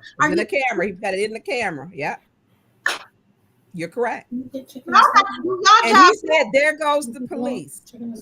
Yes, and he was getting ready to disperse. He said, we gotta go, y'all. Yeah, go to police. We go to police. He put the camera on him, and you could watch the police go right on. And you can see him hitting his brake, his tail light. Because when he hit them, they would light up. That is the thing. So all I'm saying is that, and now y'all see where I be sitting with the whole police when I say, no, we don't need no more of that. Because they're not doing the job that they need to be doing as of right now. That just showed me right then. I'm just like, what I've been saying the whole time is that get some more training, do that, or whatever it is that you need to do. However, if you are going to be afraid to make a stop when you're going by, you don't need to be in that position. I think we have to be selective. We have to make sure, because Flint isn't like Fenton and Swartz Creek and Flushing. Our calls are much more dangerous and much more different. Right. Do we have to have police? We do have to have a level for enforcement. And on the side that Mickey said, we have to have wraparound service for prevention and intervention. There's a county millage that passed. That money has not hit to help our community. We need to get to these people before we are at a funeral. We need to get to them before they're incarcerated, which means we have to get to them before in the schools. So in the special order that I asked, which is for the MSP post commander, the chief, and then I want to invite, our kids don't go to the superintendents. 3,000 go here. I think another 12,000 go outside the district. We need to have those superintendents a part of this too, because these kids have problems. And when you look at some of the issues that these families face, it's you have to it is cultural, and it's the environment. How do Right. we break the environment? And that's where people say, you can't do this, or you can't. Let me put it this way: if I get told one more time this week I need to quit helping families and dealing with people whose homes have been shot up or they got issues, and it takes a lot for me to not have words. We need to be, and if I'm calling you, it's not for tea and crumb. I'm calling you because you need to be out there. Mm-hmm. We have so many things that are going on. And when you have people who have children have been shot. Mm-hmm. We had the child that was 9 or 10 months on Pulaski Street. We had the 3-year-old Messiah. Mm-hmm. We had the little boy on Prospect who was 5 got shot in 2020. We had, I could keep going. I had a house down the street. 10 bullets went into a little girl's playroom. And normally she would have Wow. been there, but she was taking a nap. So why aren't other people outraged? Why is this culturally this normal? So when you look at let's look at their parents and how they've Right. grown. How do we break that cycle? We need to focus on that, because these children will duplicate what they see. Right. It's not broken and we don't get to them because Right. it's a problem we look at with their parents. And it's some things I can't even tell y'all the things that I deal with. I can't even tell you. So if my patients are low, Monday my patients were 0. And I'm going to be honest with you, they were 0. I Because can I'm understand tired that. of the nonsense. If you're not coming here to do business, I don't have time for it. I really don't. People will call me 1, 2, 3, 4, 5, 6 o'clock in the morning. And I get out my bed, or if I'm asleep, I know it. And I go see what's going on. When Well, the that's young the lady reason why I called me, said that. And I commend you for that. Because like I said, I get up at 3:30 in the morning. I get up at 3:30 in the morning. Sometimes I look on the phone, it's ding, Tanya making a post. And I'm like, dang. And I couldn't sleep. But here's the thing about that, though, is that we all need to be doing that. We all need to be taking care of each other that way. We all need to be coming to each other's aid that way. If it's somebody down the road and that's happening to them, we all need to be coming to the aid of this person, right? Not just you getting out of your bed, but if it's happening next door, whatever, and we hear, we don't need to just be peeking out the windows or getting the camera out. When the fuck did we all become Spike Lee? Right. And get these people the services. Right. When I called because she couldn't get Flint PD, and I immediately took my other phone, because when she called me, she was crying and she says, Miss Tanya, they shot my house up again. Lord. And I immediately grabbed my phone. I called Chief Green. I didn't get an answer. I called the Michigan Post commander, Yvonne Brantley, and she answered her phone. And the first thing she said, I know this is an emergency. What's going on? And she was on it. They had 6th Ward locked down.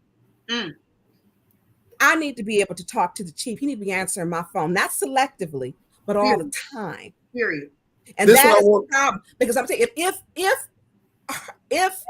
the situation had been, she had some children at home, and I'm very transparent when it comes to, I don't do I would have it would have been very different for me, because when I got there, the one little child was walking around. The other one had been asleep.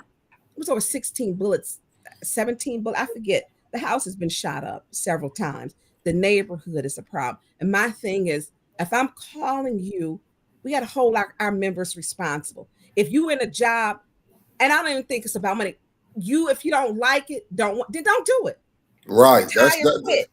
But this is what I want to ask you, Tanya. This is what I want, not to cut you off, Tyra. No, go ahead. Why the other council members don't see nothing wrong with somebody that's paid to do a job? They can't talk to you. I don't know. I think it's, and then I'm gonna tell you something, and they should, because we should be able to, the NSO thing was a big thing, can't talk to your NSO. Okay, well, that's fine. Well, who's in charge of the NSO? Well, nobody knew. It was the city administrator. It was the city administrator, the blight director, the chief, it was everybody. The NSOs was like, we don't really know who, And so when you don't have clear direction, procedure, and policy, then you have chaos.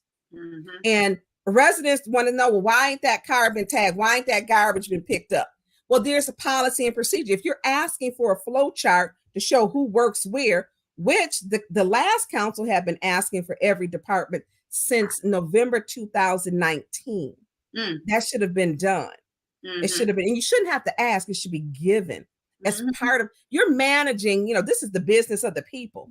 It's how you handle business. Absolutely right. It's how you handle business. So when you talk about Mickey, you talked about certain things. People will play both sides. Yeah. This ain't, like I told him, and it's not political for me. I ain't running for nothing right now. I just want to do something good for our city. That is sincerely what I want. I don't want another child or another mother to grieve their child when we have the ability to do something. There's a video, I don't know how this came, it's Reverend Hubert Hart. He was a minister and he got killed about 10 years ago. He made a plea to council, and three months later, he was killed and gunned down in his neighborhood. Oh my. He made a plea to council to help. And some of them got a little snippy with him. I mean, you ain't got to be polite if you come into council and asking us. It's gun violence, drugs, and people shooting and killing the kids. You get to express how you feel. So I do offer leniency if I'm ever chairing. And by the way, I don't want to be president of nothing. I do not want to be. But if I'm chairing my committee, I offer leniency and fairness, because everybody don't speak the same. They don't. I mean, people can say, some people cuss a lot. Some people don't cuss. Some people are very religious. Hey, I swear too, you know that. So, but the thing is, it's language, it's communication. So I can't tell some people how to, your words and how to measure them. And, it's freedom of speech too. We cannot tell people how to speak. Now, it's how you speak and disrespectful. I'm not going to be verbally abused by nobody. I'm not going to be physically abused nor verbally abused. If I give you respect, give me respect back. Right about that. I can wholeheartedly agree to that, because I think that sometimes passion turns into disrespect. Yeah. And I think that sometimes passion gets misconstrued as disrespect too. So I think on both sides of it. However, we got to have that discernment, right? But I also think that even without cussing, without some of that outlandish verbiage, that your tone can be so disrespectful. And that tone is what does it for me. It's not necessarily the verbiage, it's your tone. Because sometimes I know you being condescending. Sometimes I know you just being an asshole. Sometimes I know that maybe you being a little sincere, and it don't have nothing to do with what you say. It's your tone. And this is where I tell Eric he mess up at. I said, Eric, it ain't what you say. I said it be your tone, because you get a little and you get too spicy. It's your tone. It ain't even what you saying. It's how you say it. And they miss his message then. And that's why I said the messenger and the message get shot. And so he needs to be in these budget hearings. He can pick them apart because he's done this. Yeah. And the thing is, how do you keep him in the meeting? But you can't talk to everybody disrespectfully. Absolutely. You can't. I'm not accustomed to yelling. Growing up, my mother would say, if I raise my voice, who are you talking to? The wall. I talked to the wall my entire childhood, because I mean, it was the respect. And so in order for us to have dialogue and coming in, we know they're going to say, oh, he's going to be rude, come in and ask the question. And you get a little bit, but you can't be yelling at me and yelling at them and yelling. You can't do that because no one's listening then. And then the part that now they're saying, well, when he's out of the meetings, look how quick the meetings go. He knows how to pick it apart. He's absolutely right. We need to have amendments to it. He's absolutely right when he states, if you don't know how many people working in your department, down in there, how do you work every day down there? And you don't know, your budget is not that big. So we have to look at what he's saying, but then it gets caught up into, he goes off on everybody else. Then people are offended.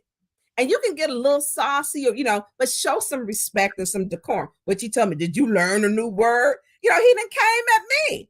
I'm like, you can't do that. You know, if you are the president of the council, it took 5 people to get you in there.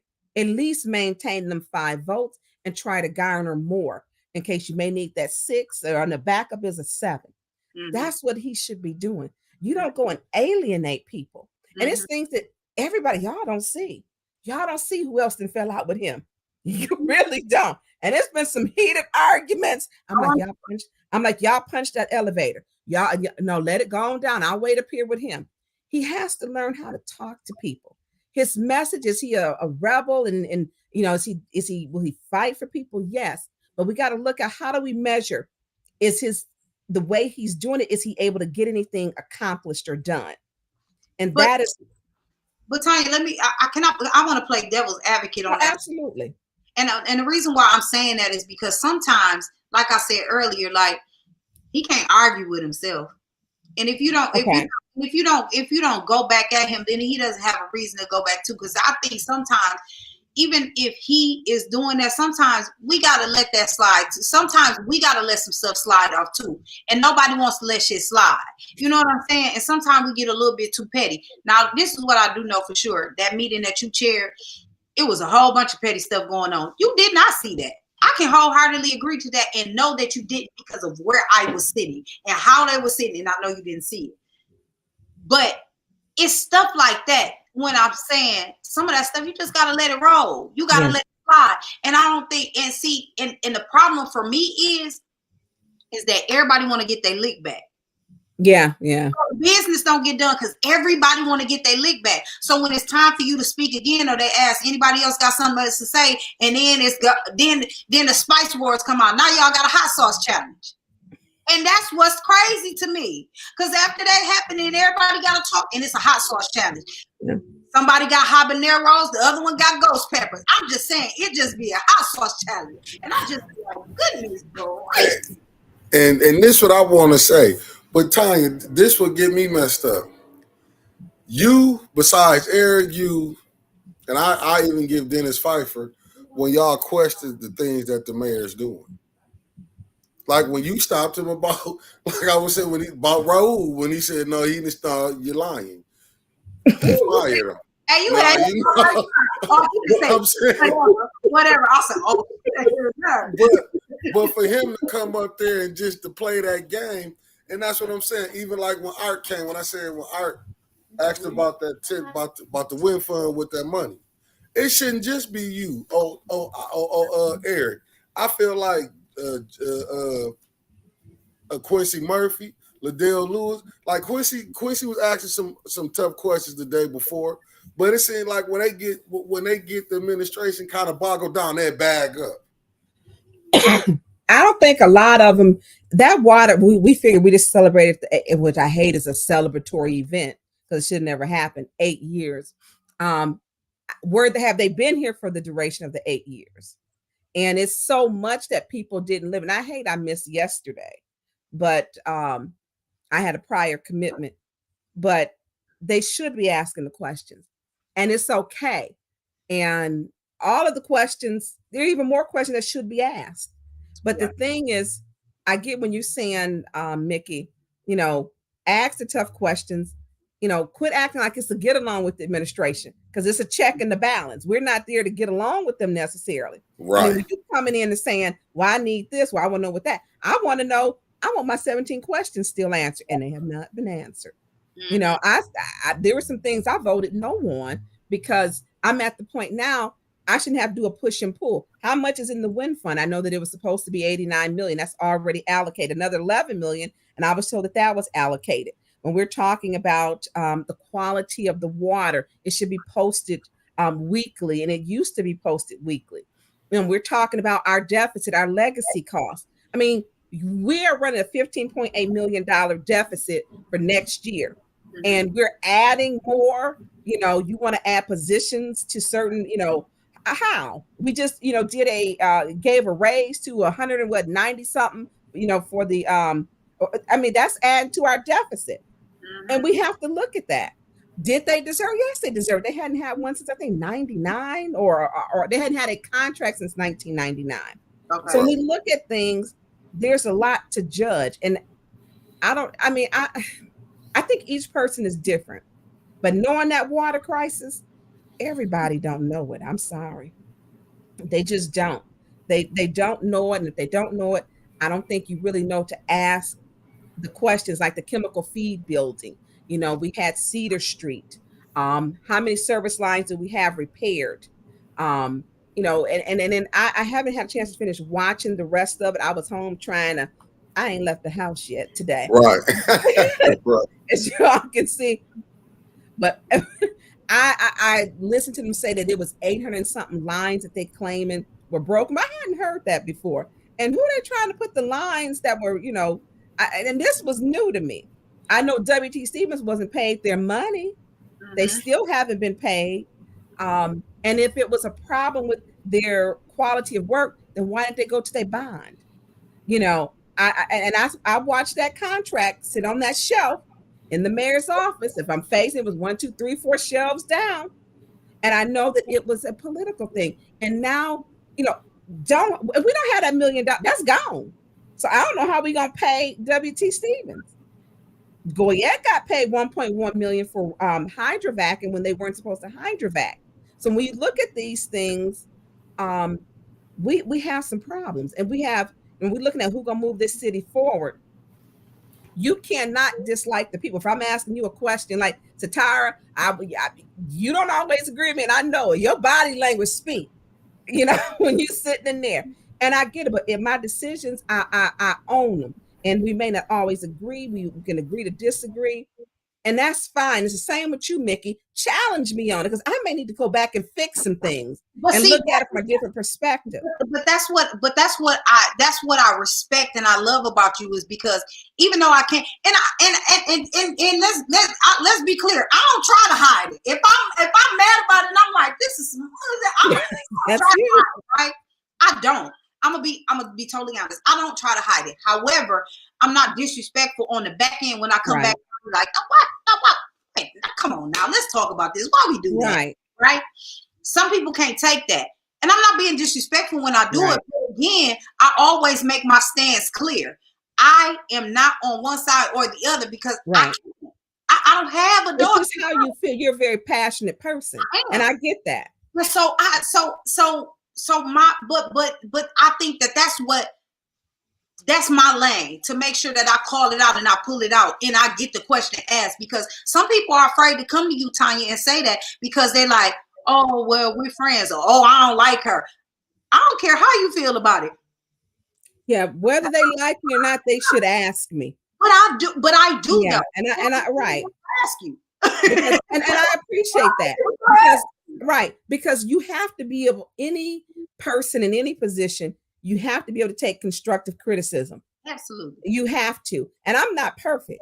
And constructive criticism can also turn out to be something, we can build on it together to make it better and fix it. So I don't want anybody lying to me. Don't say, hey, she a size 4, when I know darn well I ain't no size 4. Right. Tell me the truth, okay? And that's the thing. With that being said, when you said that people, some of them don't know all the things about the water and the whole situation, but with them being elected to be in this seat, shouldn't they be researching that? Shouldn't that be their job to find these things out? I think that it's going to take some time, although we don't really have time.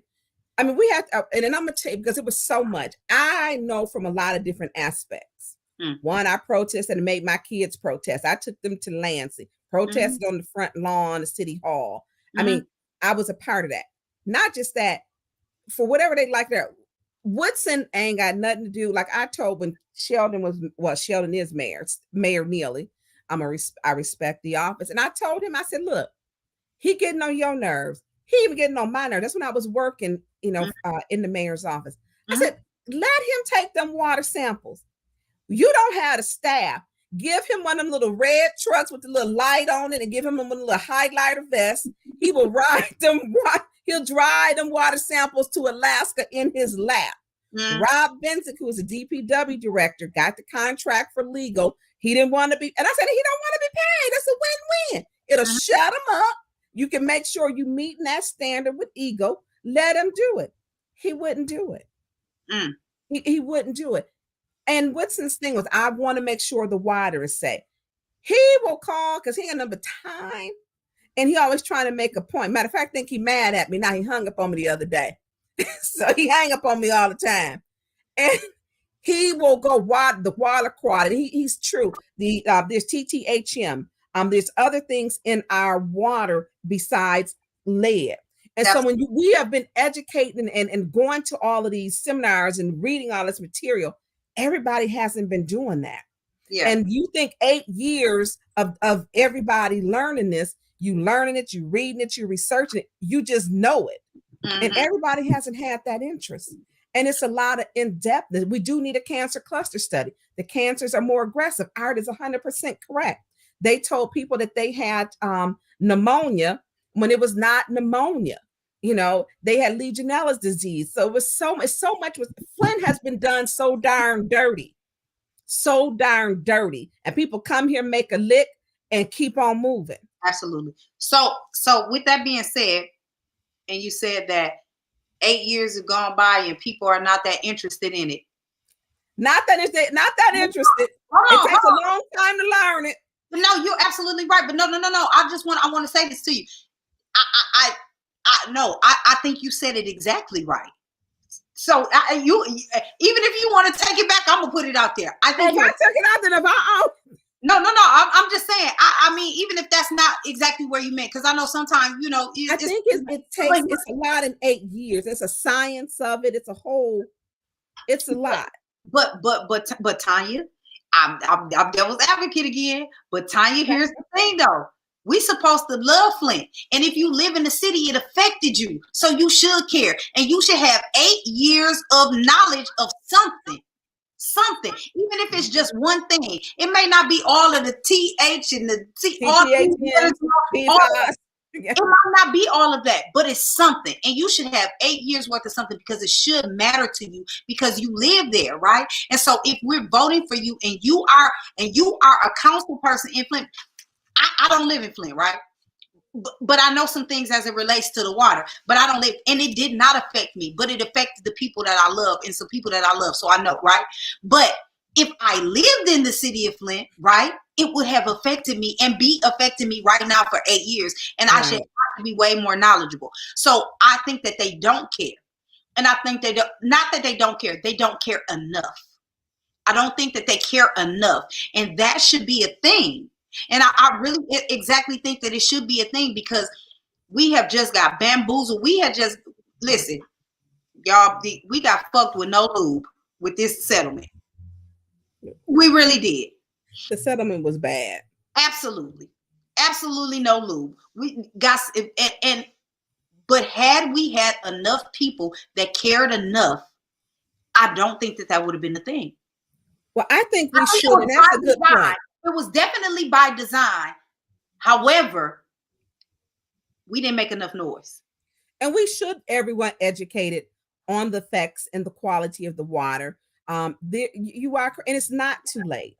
It's not too late for all of us. And that's something that we can do and we can get done because people will forever have, Flint's water will always be questioned or be questionable. And people have very real trust issues. We do. And I do. I still brush my teeth with bottled water. I wash off everything and cook with bottled water. That's even with the filter on.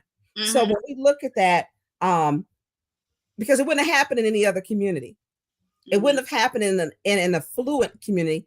And it happened for 18 months that people were allowed to drink that water. 18 months. Nobody said nothing. And that was an egregious act. It was a deadly act. And no one's been held accountable. I've said in that courtroom, I feel every single council member needs to sit in that courtroom and listen to them. They need to be in there because it's you sitting in there and they getting, sentences that's 6 months is off. You get more for a traffic ticket. Yeah. And so, and people lost their lives. So do we need to, maybe we can do more and learn more, all of my colleagues.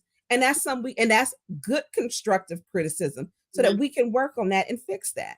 Because I don't like when you say it's so much in 8 years. It's like, for me, it's like, where do we start? It's 8 years. Yeah. It's a So long where do we start? It is absolutely. And so I'm not saying that as a dig or anything, but I No, just get it. that should have been more in the forefront of people's minds, right? Because like I'm gonna tell you, my heart actually hurt when I mentioned that to Judy Priestley, and she was like, "Oh, well, it don't affect me. It didn't affect me." She was like, "Oh, but it affected my sister though." That affects you. It's your sister. You don't care more about that than that? It's your sister. If that would have happened to my sister, I would have been hot, livid. God rest my sister's soul. She's not here anymore. But I'm just saying, if that would have happened to my sister, I would have been so livid, right? And I'm in that seat, and I'm in a leadership position in the council seat, because then that would have been a thought for me. Like, if I can get elected in here to help my sister, that's exactly what I'm gonna do, right? It's just sometimes it's just little things like that that people miss, and because I'm paying attention to everything, it's little things that people say like that just make me like, oh, what? And we should be more educated on the same page. That's exactly where I'm like, yeah, we don't care enough. And I'm going to say, in defense of Judy, Judy is a nice person. Oh yeah, she is. She's a very nice person.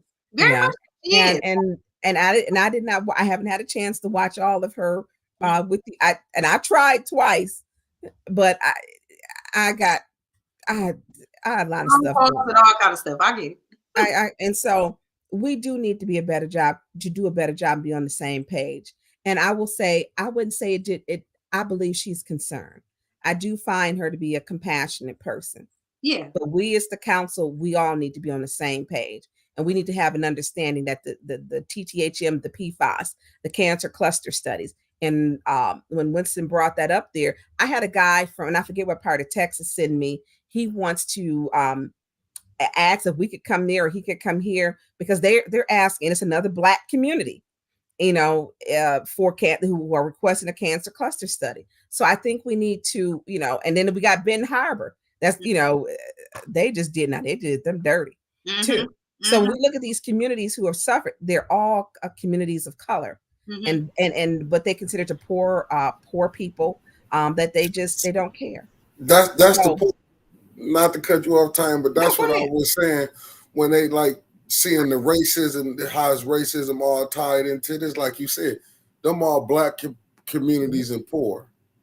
And it will always be poor and Black communities because they don't live in these communities. Absolutely. So there's when you look at eminent domain, where they say, oh, every time eminent domain, where they go take your property, it's always somebody Black losing their property, and we are always displaced and done wrong. So it's always communities of color that suffer.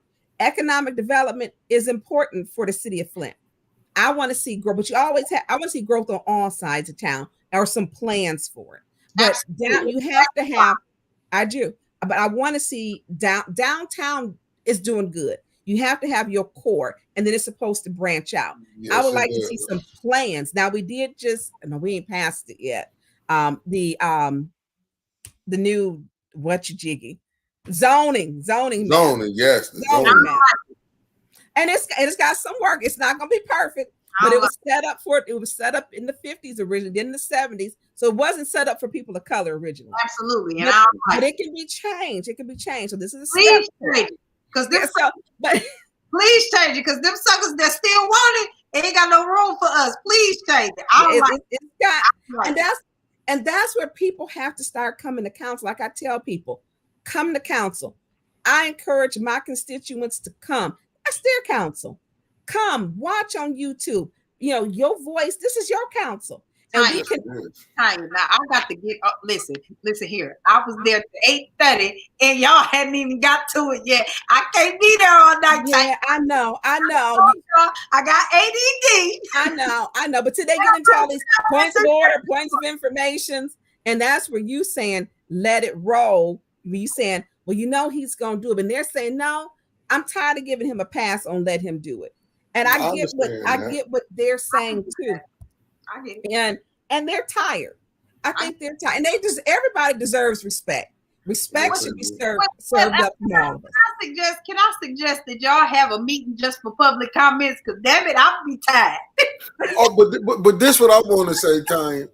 But do these other people and I'm gonna just say it. Dr. Liddell Lewis, Councilwoman, Councilman Quincy Murphy, Councilwoman Judy Priestley, Councilwoman Allie Helker-Roder. They don't be offended when the administration don't come with answers. You know, and I'm gonna tell you something. Do I got a poker face when I be? No, my because mother I'm called me the other night from North Carolina, and she was like, "Honey, your face was talking and you weren't." And Tanya, not to cut you off, Dr. Liddell Lewis came in these comments, but you brought this up, and I'm gonna go there. She said we are doing exactly what the ENA said do. I wouldn't go on that because they didn't say they told y'all to do that. Now go ahead, Tanya. I just wanted to straighten that out. I'm gonna speak for Tanya Burns on this. Thank you. Okay, they need to come with some answers. When I ask them a question, I generally know the answer, but I want them to give me the answer. The other part is they request that we send at least 2 days before. Hell, I done sent questions 4 months before and they still not answered. Mm-hmm. So there is a lot of, I'm going to show you disrespect by not answering it. And that's happening. Am I discouraged? I'm absolutely, because you cannot. I don't have a push, a pull. What kind of question is that? What do you mean? What kind of question?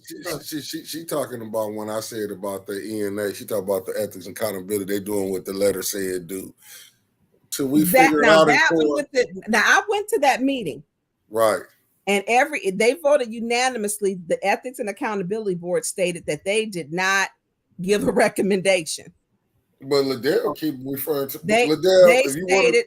They stated they did not give one. I went there because I'm like, listen, if Tanya Burns is cutting up, then you say Tanya Burns is cutting up.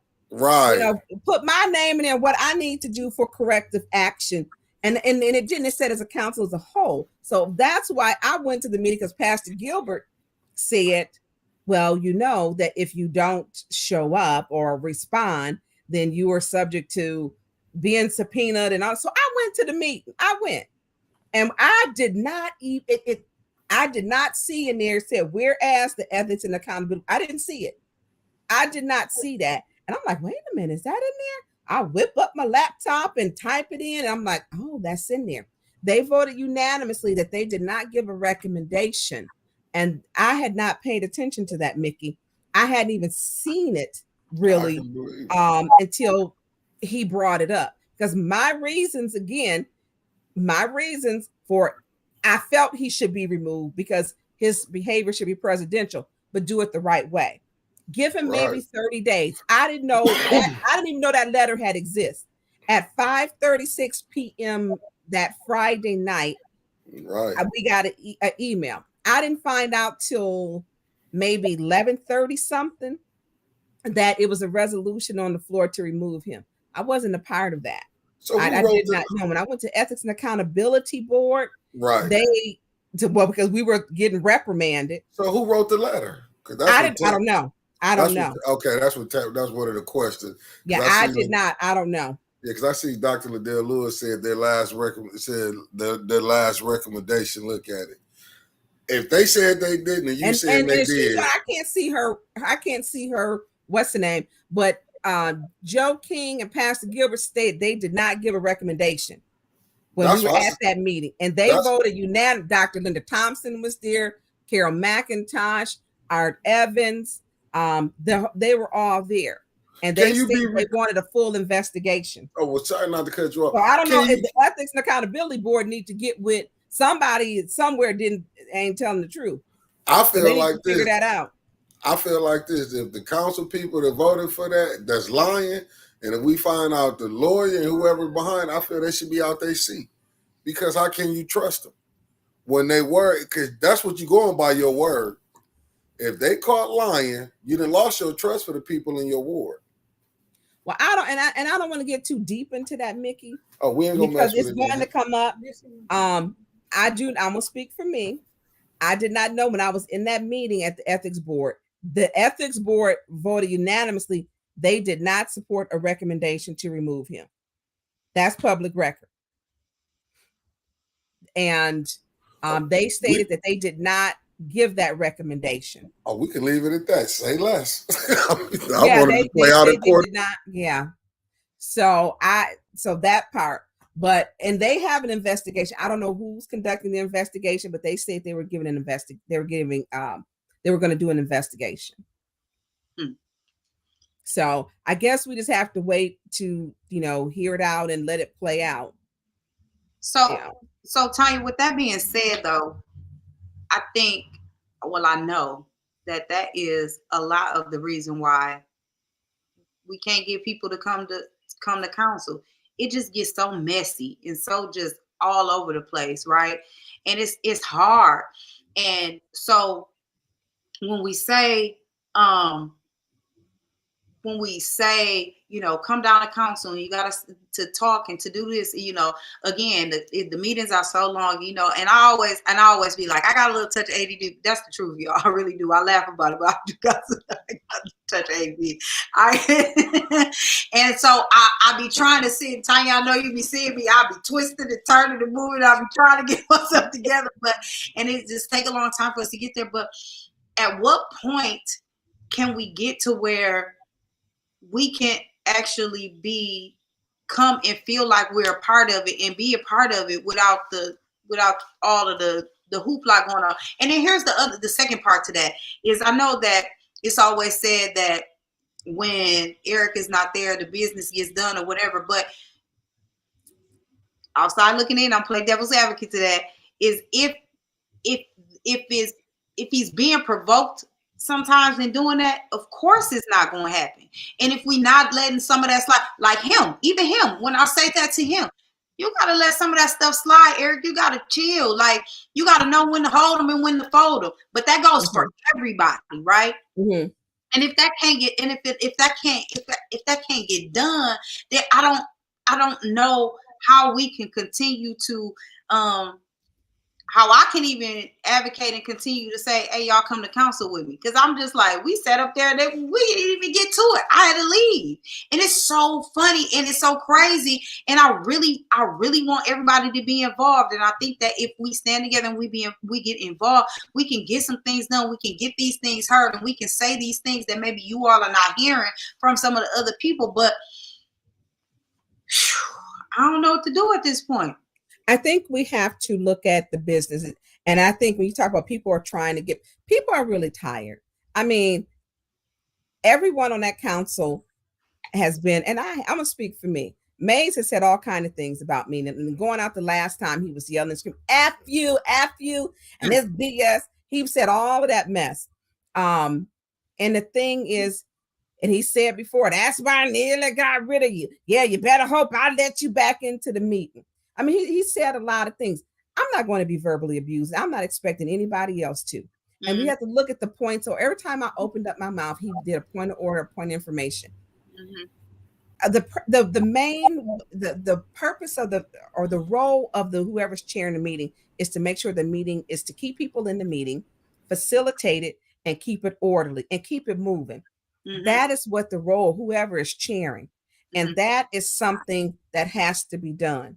And what we have to start doing is making sure whoever's chairing is being fair. When you say you wanted to make it go quick, you want everybody to be heard. You want to make sure that you aren't there all night. And some people, a lot of people leave before they even get a chance to mm-hmm. get, and that's even business people. Mm-hmm. They forget there's business people in there waiting to see if their zoning is going to be approved or if they're going to be able to come up to speak. So who's stopping it? You got to hold that council person accountable. It's not every council person. It's not. It's not. And so we have to look at who are the council people who are that are abusing this. And we have to hold them accountable, and their ward does. People will text, they'll be like, okay, I'm done. I can't take it. Or like you said, I don't want to be here all night. Now, I got Mott Park Recreation and been there how many times? And they just get frustrated. And it's so many other people. When you got appointments that come near, these people then got up and left for work at 6:00 a.m. and then they come to the meeting and it never gets around to them. The council meeting, who are we putting on, these different boards? Because the time gets wasted. You have to name the offenders. It's not everybody on there. It's just simply not. And it's not a one-person show. Use your talent and your skill, to do something good. and make sure we're moving it forward. If we got bit, and I'm telling you, the 2 focus groups, the number one reason was the city council. And it's not cute that we on TikTok. We on TikTok because it's an embarrassment. We on TikTok because people view us as not getting business done. Bringing a new business here, trying to get something to come to council, would you want to do it? No, it gets stuck. It gets stuck on personalities getting put out. You have to adjourn the meeting. That's not handling business. And then people say, oh, well, they need to get rid of Councilman Mays. His ward voted and elected him in there. That's their duty to do that. Now, when he's there, what he has to do is be respectful. And it does have Robert Rules speaks to decorum, and it speaks to being orderly, and it speaks to being respectful. If those things aren't being done, any and all of us should be removed. Period. I don't care who it is. I'm not going to be cussed at, yelled at, and your tone is not going to be abusive. Not there for that.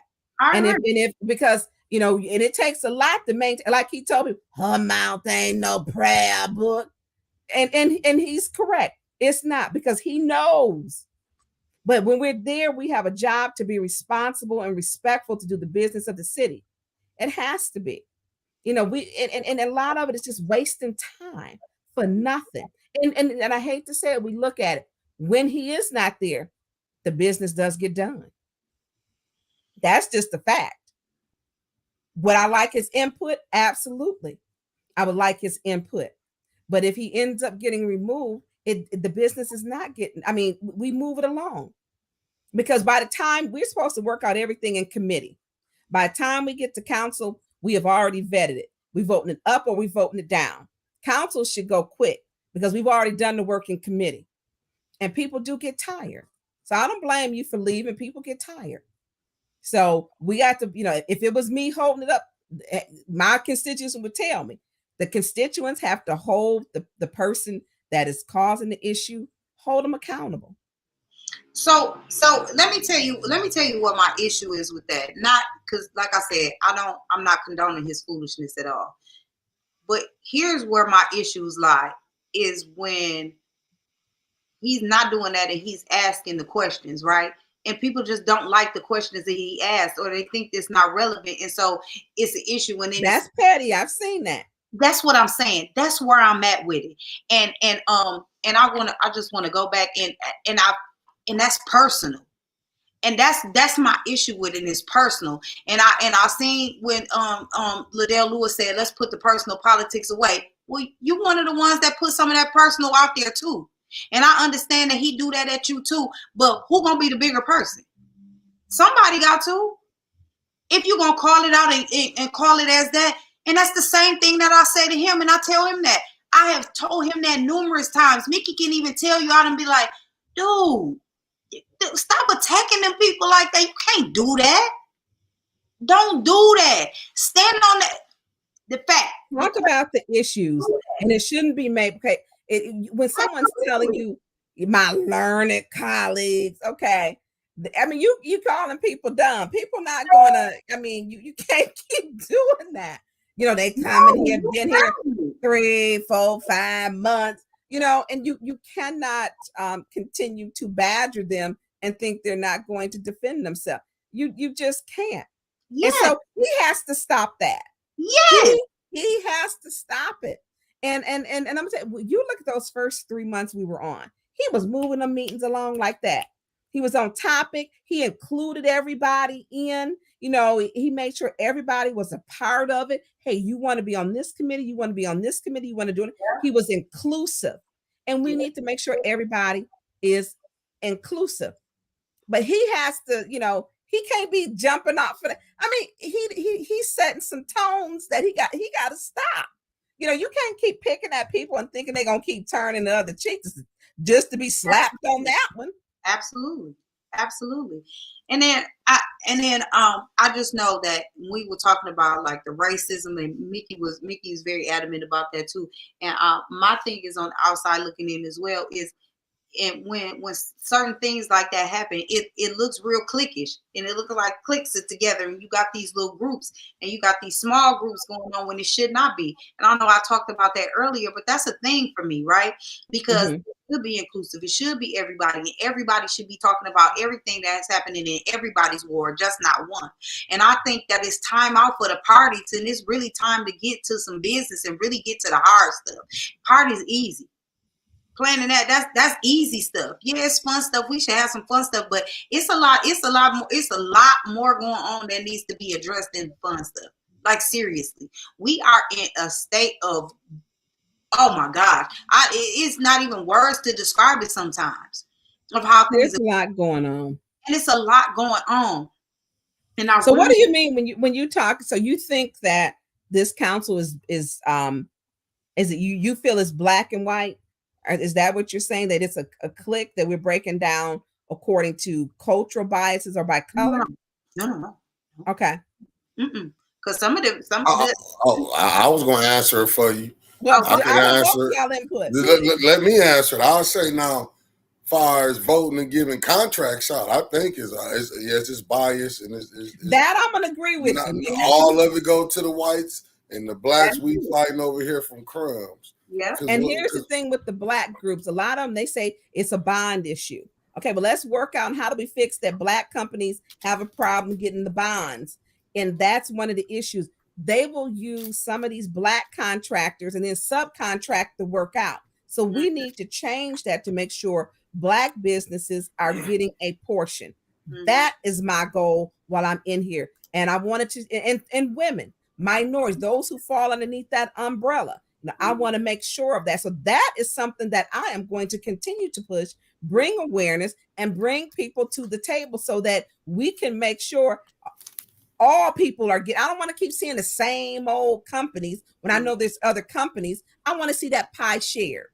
I want to see it shared. But this is my thing, though, because it seems like we paying the same companies and then getting not the work did right. Because I'm still not understanding that road contract. I mean, I'm gonna bring it up. You got in the hot seat. I'm gonna just, there's no disrespect, but I mean, 2.9. And here's the thing, and I may have voted no on that, Mickey, because I got to the point that they weren't answering my questions. And I know you did. So I got to the point to where I'm saying, you know what, if you can't answer my questions, my vote is a no. And if you have your 6 votes, and if mine's the swing vote, because I've got questions. Now, here's the problem with that, because they had a problem with AECOM, who was ahead of schedule. And we were ahead of schedule with service line replacement. So that is a problem with me also. So when I'm looking at it, and then we also we talked about the restoration and different things. The city was doing a portion of that ourselves, and it was getting done. So 2.9 million, I want to see what they going to, a lot of it, I think, gets to be politics. AECOM, they said they were spending too much money. That was the big thing. Right. We're giving them all that money, But the only reason I'm saying that, because it's just like, I be so confused when I see the garbage contract. And I do agree with you with that. Eric should have been able to hold it together to get through it. But I just see it as, because I see why it ain't no problem, why certain council people, and this is why I see the racism come in at.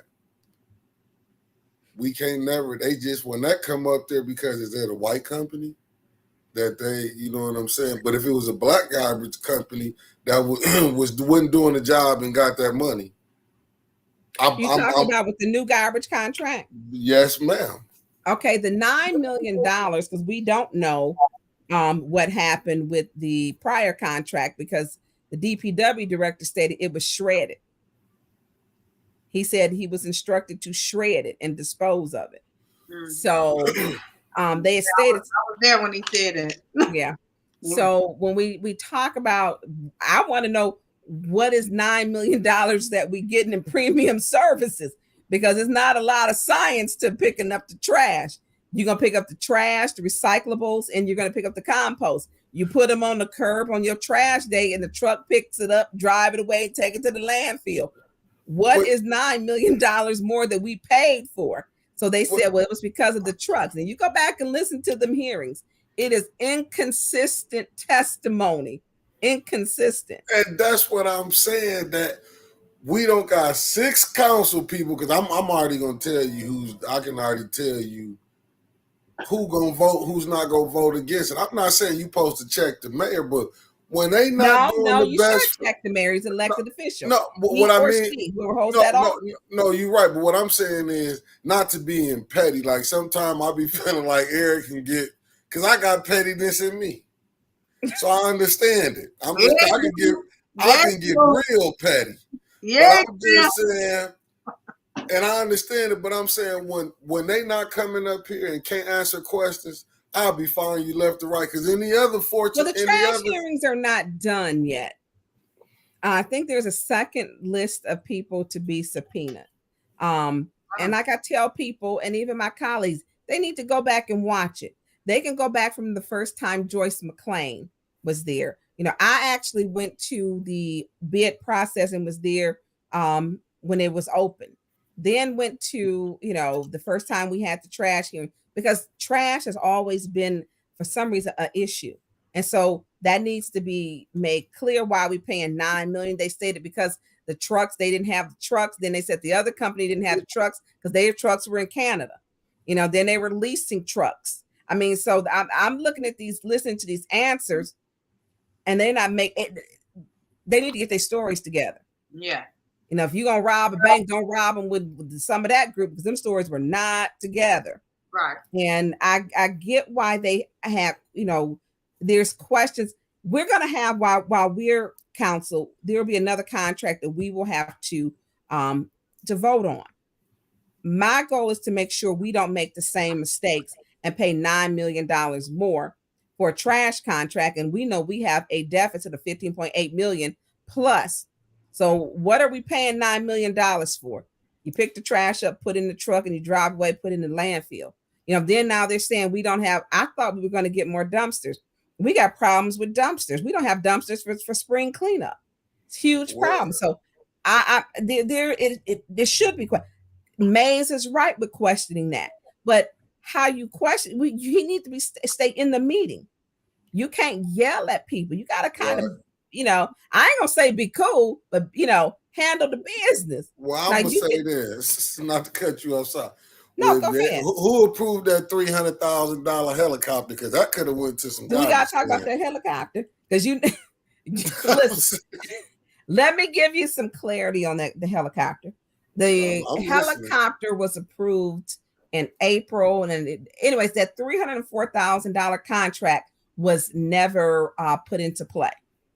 That was never used. There's a second contract that was for $75,000 that should have came before council, that did not. And that one was from October 30th through December the 11th. That helicopter went up 4 times, I believe.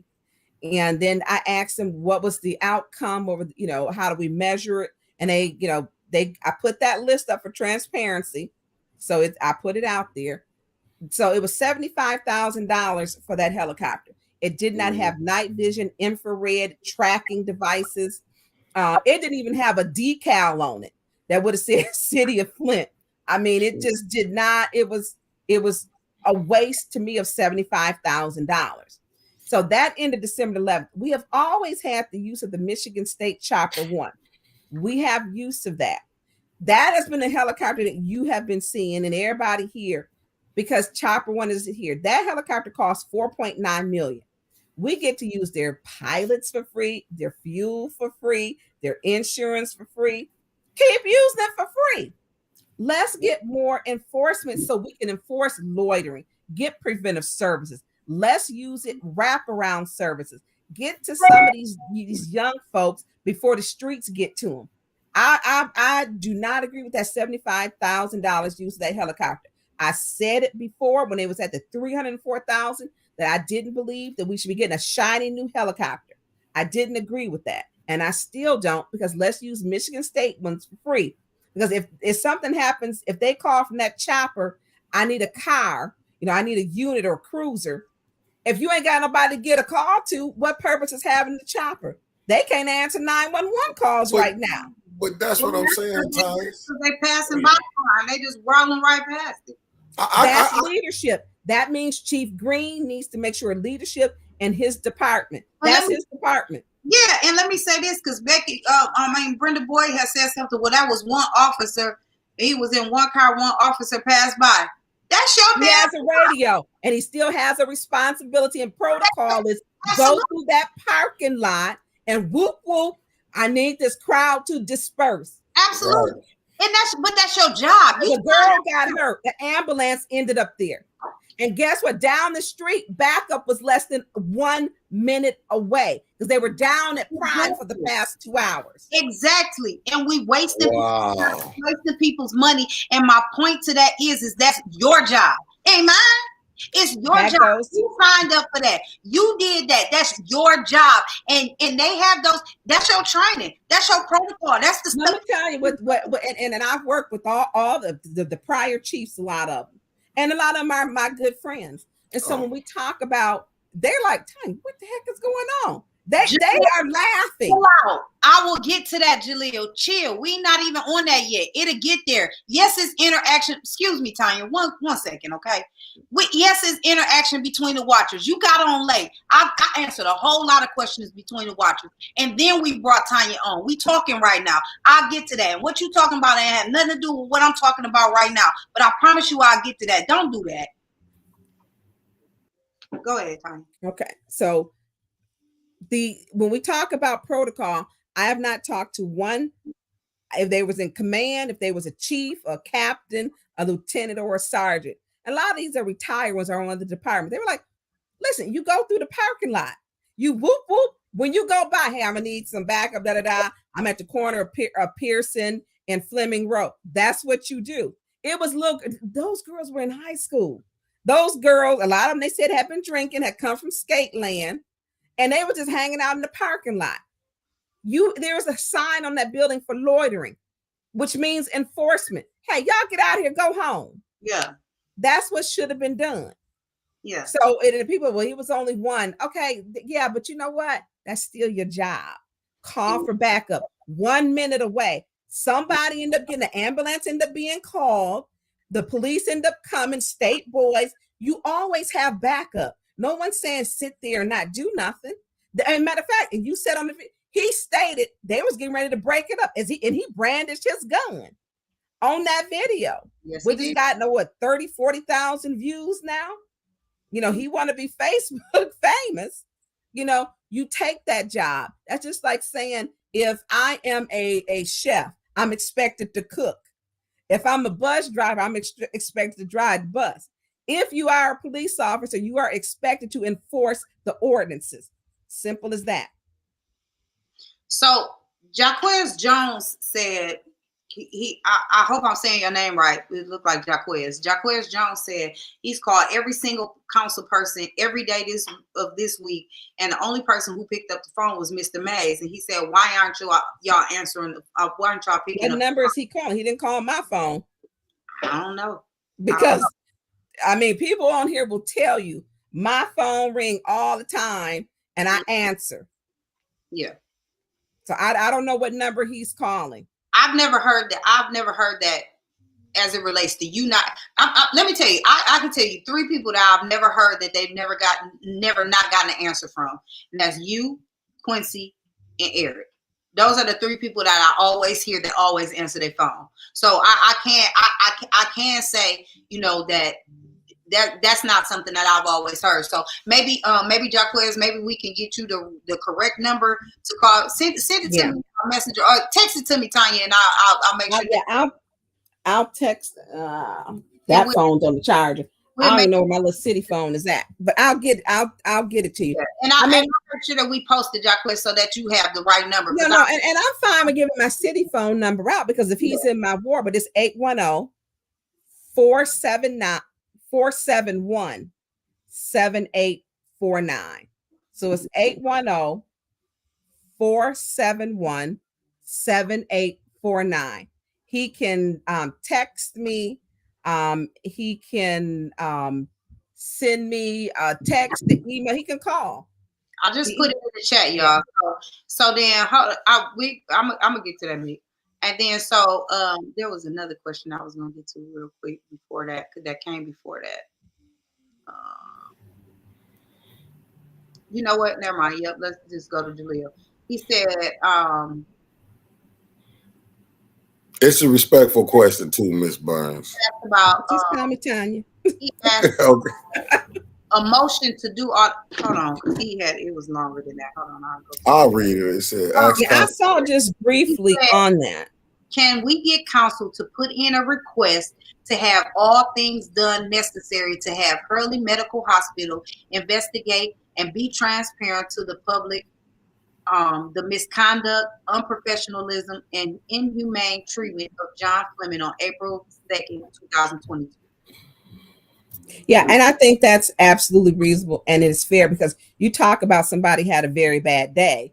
Reverend Devontae Powell reached out to me, and he is the godson of I call her my cousin, and that is something we do need to do, because he first pulling them off a bus for stuff he bought at Walmart and had a receipt, because that's happened to me before, where they told me I was using somebody else's credit card, but it was mine, because they want to tell black people what we can afford to buy. And I couldn't afford, I guess, a $1,900 purchase, which was their issue. And I get that. But yes, Jaleel, that should be done. And if you do me a favor, send it to me in my email. Actually, just send it to all of the council people. Hold us all accountable for that, because that shouldn't have happened to him. Then when he went there, and I believe he was in his triage room, and they wanted him out of his triage room because they treat us differently. First thing a lot of these hospitals do, that they ask, and that's a city hospital, they'll ask you, before you ask your name, where's your insurance card? So it's not about the health and the welfare of the community or the patient, which they take an oath. They want to know if you got insurance. So send that to all of the council people. But yes, that should be done. And we should know what's going on and what happened. There needs to be some clarity and some truth to that. And I'm with you with that. That could have been my son. And that's the thing. That's with me. That's why I'm glad you said put it out there to all the council, because this gonna put us. We gonna see where our friends is at. Because then this will come back to them contracts. Because I hate that, like how you had. I want to say, was it? I can't think of the black contractor name that you had. W.T. Stevens. W.T. Stevens. And it seemed like blacks should not be fighting for contracts to get contracts part of the city business. Not when we got a black mayor. Goes back to their father, who came up from the South in the 50s, and two of Rhonda Grayer's, and this is where they come dirty politics. They talk about Jeff Grayer. That's Rhonda's company. And the dirty politics, and that burns me up, because her daddy, they weren't giving nothing to black people. A contract, they weren't giving us a square off a toilet paper roll to do nothing with.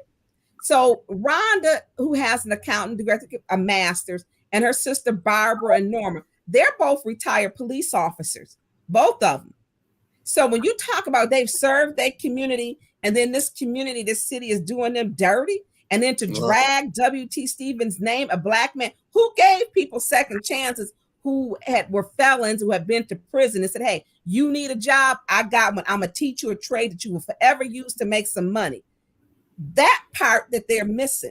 And that's what gets me, that when you get us who do us dirty, that I have a problem, and we need to call that out.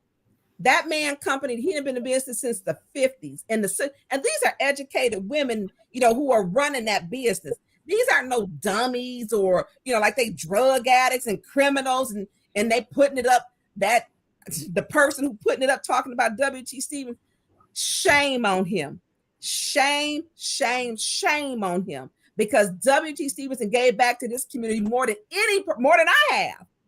That man, I wasn't born yet. From that company, but not the skills that he taught people, that they taught their children. That's what's sad, though, Tanya. What I'm saying, when it's us, I ain't talking about the puppet master because I'm knowing who playing behind the game, who pushing the string. But I'm saying when we come out there on our own, you don't see nobody coming down there putting up a white person putting up stuff about Goyette is doing bad. Like no, and here's the thing, and also with Lang, if you and we have to look at, and I talked to Rob Benzick about it. I said, what was the rate that we, because the question was W.T. Stevens' work and the other different ones. He said, well, no, they did, this last, he wanted them to grade down the Premier Street. I went out there, it's a video of it on my page somewhere, and where they were grading it out. They had, matter of fact, some of them lots in between the city owned, but W.T. Stevens graded them. They're not even owned. I like 3 of the lots is owned by the city. And W.T. Stevens took care of it because it was in between their lots. So when we talk about that, people need to learn they facts. But because one person, and I feel it was political, didn't donate to a campaign, and stop being petty. When you put in position, do your job. Everybody ain't gonna like me, but I'm always do my best. It is not political for me. Do your best, but to not the impact that company had on the people. We did on Black Money Matters, the show that we do. I watched it. Did you? The one had his little son there, and he was like, it just felt good to be able to take care of my family, make a livable wage. And they all lived in Flint, take care of their family, was going to Flint schools, and those jobs were taken from them. I'm hot about that still. That don't sit right with me, because we know that other races, they take care of their own. We look at the Asian community, which is one of the fastest growing communities. They stick together. You don't even see us behind registers at their businesses. We have got to start looking out, make the playing field even, but we should not be dragging our own and then dragging us down with lies, perpetrating slanderous lies. That shouldn't be done. Kim, I just want to backtrack a little bit, because when I went to Jalil's and we kind of moved off that, but I think that's very important what Jalil had to say about that. Tanya, what do you propose? This is a question for Jalil and for you, Tanya. Well, I kind of got a different question for Jalil. So the first question for you, Tanya, is what do you propose that when he brings this to council, what do you propose that council needs to do about this situation? And then to you, Jalil, the question is, what do we do, Jalil? I know that they had, how they want to protest in Grand Rapids. I talked about that earlier. You weren't on yet about protesting and that. I don't agree with that because it don't happen here. We'll talk about that later. But what do you propose that we do here in the city of Flint about Hurley? Do we protest, Jalil? Do we go out there and we protest Hurley? What do you propose that we do as far as that relates to Hurley? Speaking to the city of Flint, Jalil. Okay, and Tanya, so what do you propose that council does with that situation?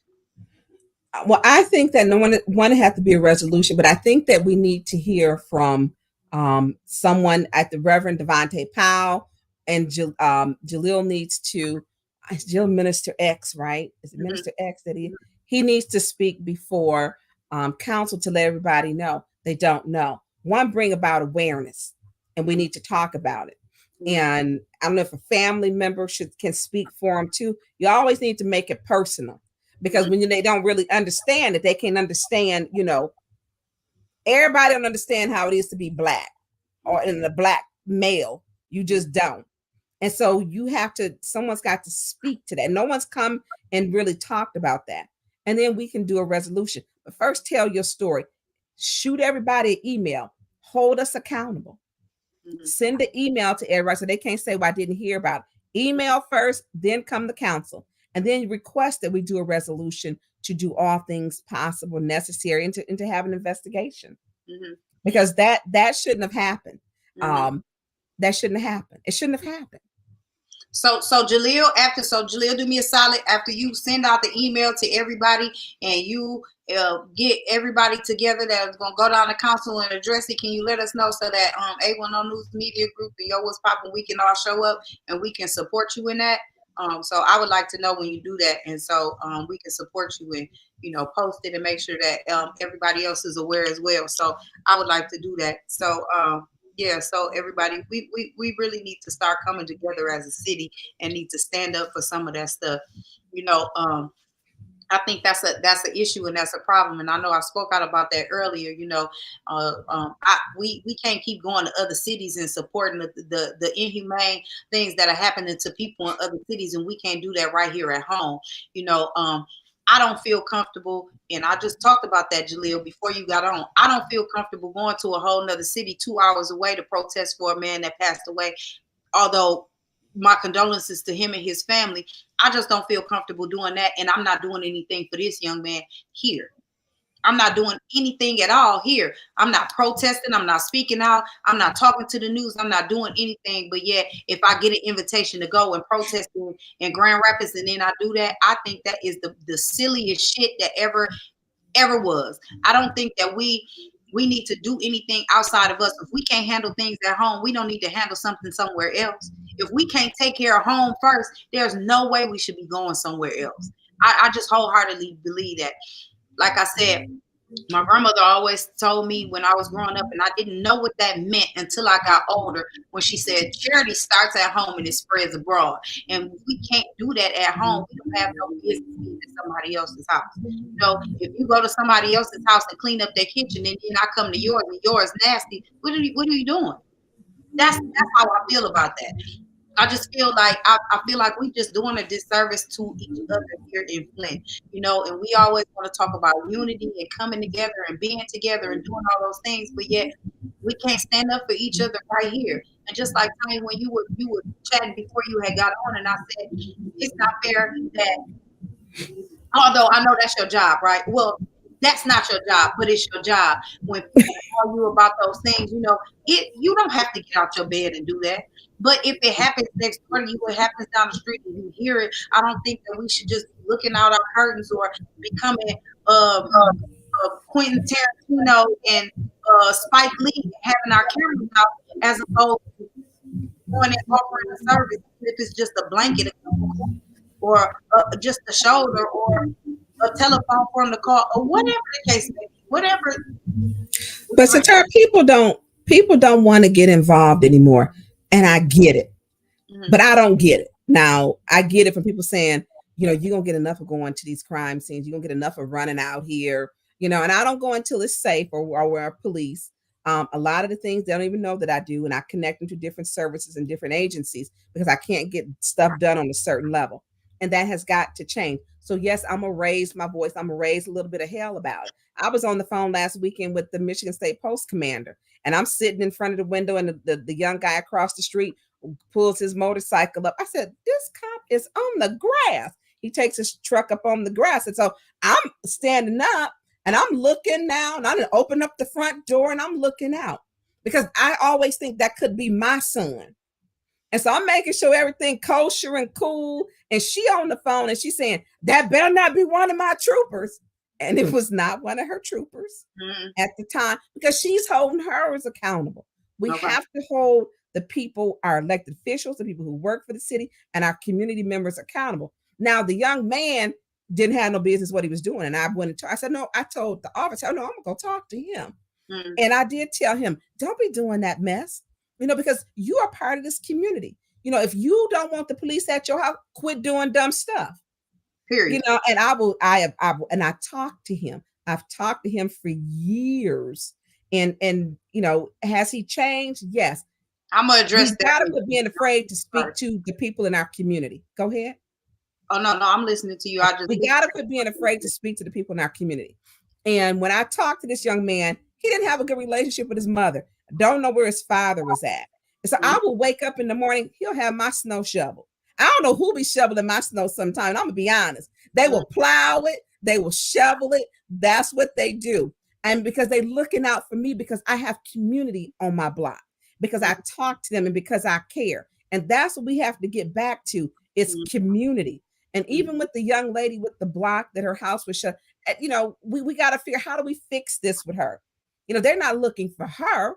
It's for somebody else. So we need to, how do we, assist these people? We got to start getting, I miss the what we call, the big mamas. You cut up, they used to send you down south and you came back right. Because whatever they did to you down south, by the time you be in a church all day and putting you in them fields working, they didn't play. And we got to start holding our community responsible. And that's the part we're not doing. Like you said, everybody want to look out and film it. What else is you doing? What else are you doing? And some of our elected officials, they're collecting checks. I got a big problem with that. Because you have a job to do. If you're supposed to be writing laws, changing laws, having town halls, we need to make sure at every level, local, state, and federal, that we're doing better. And let me tell you what the Republicans are doing. They're putting people at every single level. Local government. So that's going to be like Flint. Then they're doing it at the state level. Then we know they're at the federal level. They're not just targeting at the federal level anymore. Better wake up and see what's in your community. They are grooming. Yes. They're grooming. And then they're paying for everything. They're paying finance for these people campaigns. They're gonna be making the laws for us because we aren't speaking up and sticking together. If your elected official isn't doing anything for you, vote them out. I mean, that's just, hey, if I'm not doing what I'm supposed to be doing for the people in my community, vote me out. You're supposed to. So I want to address something from Linda Pendleton. Linda Pendleton put a comment up here that she heard every name on council mentioned in this podcast except for Jerry Winfrey Carter.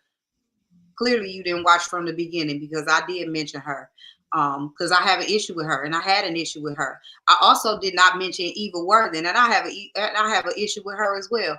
I can tell you why I ain't said nothing about Eva Worthing because her ass don't be at council. Hell, I can't say nothing about her. Shit, she don't be there. So I can't say nothing about her except she absent as shit. And that's a problem. But if the people in her ward want to keep her ass there, that's on them. I think that's silly. But I can't talk about somebody that ain't there. I can't talk about a vote that ain't there, right? That's all. And I'm gonna say this to Tara because I don't, and Eva and I will say, because I'm gonna be fair, I will say she has been improving her attendance since it's been brought up the past 2 weeks. Yep. So the past 2 weeks, and she's been staying. So I'm gonna say that for her because I want to be fair because I want us to grow as a council together. And I think we have to change the learned and the business as usual behavior. Mm-hmm. So, and I guess she's a mom and she has kids and she may have to leave early because what people don't know also, when I wasn't even on council, they had complained about Eva having her kids there and her son was sitting. I defended her and spoke at council about that because when you a mom, my kids used to come to work with me, mm-hmm. and that was that, but I had my own business. But that's the thing. You have to do things, differently when you're a single mom. So all of us need to be there. Mm-hmm. All of us. And sometimes we can't. Like I was not there yesterday, but attendance is important to get the business done. You are correct. She has been doing better. I will say that. I don't know. And I hear somebody said Linda Pendleton is trouble. I don't know who Linda Pendleton is. Don't care. But Linda, I did talk about Jerry Winfrey Carter. Raquel Brown. And for whoever she is. And I will speak on it again because who's scared of who? It don't make me no difference to talk about nobody. I'm going to call a spade a spade. Listen, Jerry Winfrey Carter, I'm going to tell you my issue that I had with Jerry Winfrey Carter. I can't speak on a whole lot of her because she wasn't at the last couple meetings I was at either. Jerry Winfrey Carter, I had an issue with Jerry Winfrey Carter for voting in favor of Eric Mays, but then or putting a motion out there in favor of Eric Mays, and then when it was time to vote on it, her ass abstained. That's the silliest shit I ever heard. What you put it on the floor for? If you weren't gonna vote, that's what I'm saying. So it's that whole smoke and mirrors thing. You want to make it seem like you on somebody's side, but then you don't. I don't like that. If you're going to be bold enough to put it on the floor, put it on the floor and then vote that way too. Don't abstain after the fact just because you want to make it seem like you on his side because you're trying to stick with him. Don't do that. You should have her on the show. I think a lot. Did you invite her? I definitely will. You know what? She was because I think a lot the last meeting, she wasn't there trying to get to talk to her. And she had something to do, which was out of town. Because we have got a ton. I think we had, was it a total of 22 meetings for this month? So it's a lot, and that doesn't include time in the community. Mm-hmm. That you spend. And Jerry works a full-time job, but she had a commitment that she was going. But she has been there. No, she has been there. And I see attendance getting better for all of my colleagues. But what I'm saying is, I haven't always been at the council meetings, right? Right. So I can't say that. Right. I haven't always been there. You should have her on because I think you get a different perspective. Yeah, but she was there the last couple times. Remember, because I talked to Allie Hokenroder. So I had approached her as well. So I just haven't had a chance to, but I intend on it. Me and me already talked about that and having it. So I want to talk to everybody, but I just haven't had a chance to. But I wholeheartedly. Yeah, I think it's good because I think you thought differently of me. I think people thought differently of me, and somebody can say something to you, and they I don't know who this is. Sorry, y'all. Y'all mind me grabbing this? Girl, go for it. Go for it. I know that people probably thought that I felt the way about Tanya Burns, but prior to Tanya Burns coming onto the show, y'all, I really didn't know too much about her, and I wasn't really wrong number. Tanya Burns answers her phone now. So look, as I was saying, prior to you coming on, Tanya, I'm gonna be honest. I'm gonna be honest with you, and y'all know I ain't gonna lie about nothing. I'll tell whatever it is. So prior to you coming on, I really didn't know too much about you. Because like when we were doing the Fly City show, when we was doing that, like you weren't on, and I don't know what that issue was, but I heard it was. I was never invited, but I heard that was a whole another issue, but I heard about that later on. Yeah. I'm not even going to go into that. However, no, and that's fine. But I did it, and so when I invited you, right? When I invited you, I really didn't know too much about you, so I didn't know. I had to do a little bit of research. Like I had to go back and see what your platform was about, and this and that. Because as I'm saying, like I continue to say, like I don't live in the city of Flint, so I didn't do a lot of that, right? So so I had to go back and do some research. I had to ask some questions. I had to go back and do some things. So I didn't feel one way or the other towards you, right? So I didn't know what to think. And so when I meet people, despite what other people say, it's a clean slate with me until and you were fair. You were fair, and that's my my experience, and other people's experiences, their experience. So I can only go on mine, and I did not have an experience with you, and until I did, I couldn't say one way or the other. Because Mickey asked me, Mick, you can attest, Mickey, you can ask this, and y'all know Mickey definitely ain't gonna lie. But he said to me, he said, what you think about, because he's the one that said it, because we were talking about some other things. He said, well, what you think about Tanya Burns? And I was like, I don't know her. I don't know. Like, somebody tell me. And that's how we got into it and got the research, because I was like, I don't know, because I didn't know. And then so I had called Art. No, Art called me. I can't remember like how we talked to Art. And I was like, yeah, you should have her on. And he started talking about it or whatever. But I did the research for myself, and as you know, and the questions I asked you was the questions that I asked you, but it was really a get to know you session, because I didn't know you and I didn't know anything. So I wanted to do that with everybody, but now I mean, like, if somebody else be able to come back on, like if Judy Priestley accept my, she probably won't after seeing all of this and come back. Judy's a nice person. But she's a nice person. I'm not, because that was a get to know you session, but now it's okay, you got some things, I need you to explain some stuff now, right? And I think Judy's open to that. You can even ask her those questions. But when you like getting to know each person, and I get when you talk about like they wore, Jerry, y'all, she don't talk a lot on here, but Jerry has a lot, and Jerry's very smart. Mm-hmm. Jerry taught math. She taught. Jerry's very smart. Yeah. And that's the thing that we only see people in that small clip when they're dealing with only city issues, and it's a lot more to her. So I think you should have her on. I think having all the council people on, I think, is a good idea, because you're talking about issues pertaining to the city, and I think that's my goal. So so far, I know that people are very new to this page and very new to me, but so far I've had Liddell Lewis, I've had Dennis Pfeiffer, I've had you, I've had Judy Priestley, and so Allie Hokenroder accepted my invitation to come on, so I will soon be having her as well. So that's 5 of y'all. So she's very interesting also. So when you look at her background, I don't you'll know be about her, surprised. Well, but yeah, but that, I but think I won't. But I that think I think I messed it up for you, Shatara. her and her. I think I messed it up.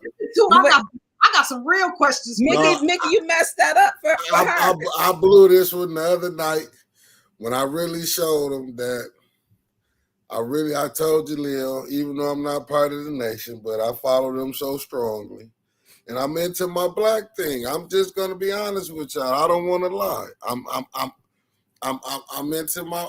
I love black. I love us. You gotta love you, especially when it's your own race. Yeah, I love us, and I see, because I love history. I love history.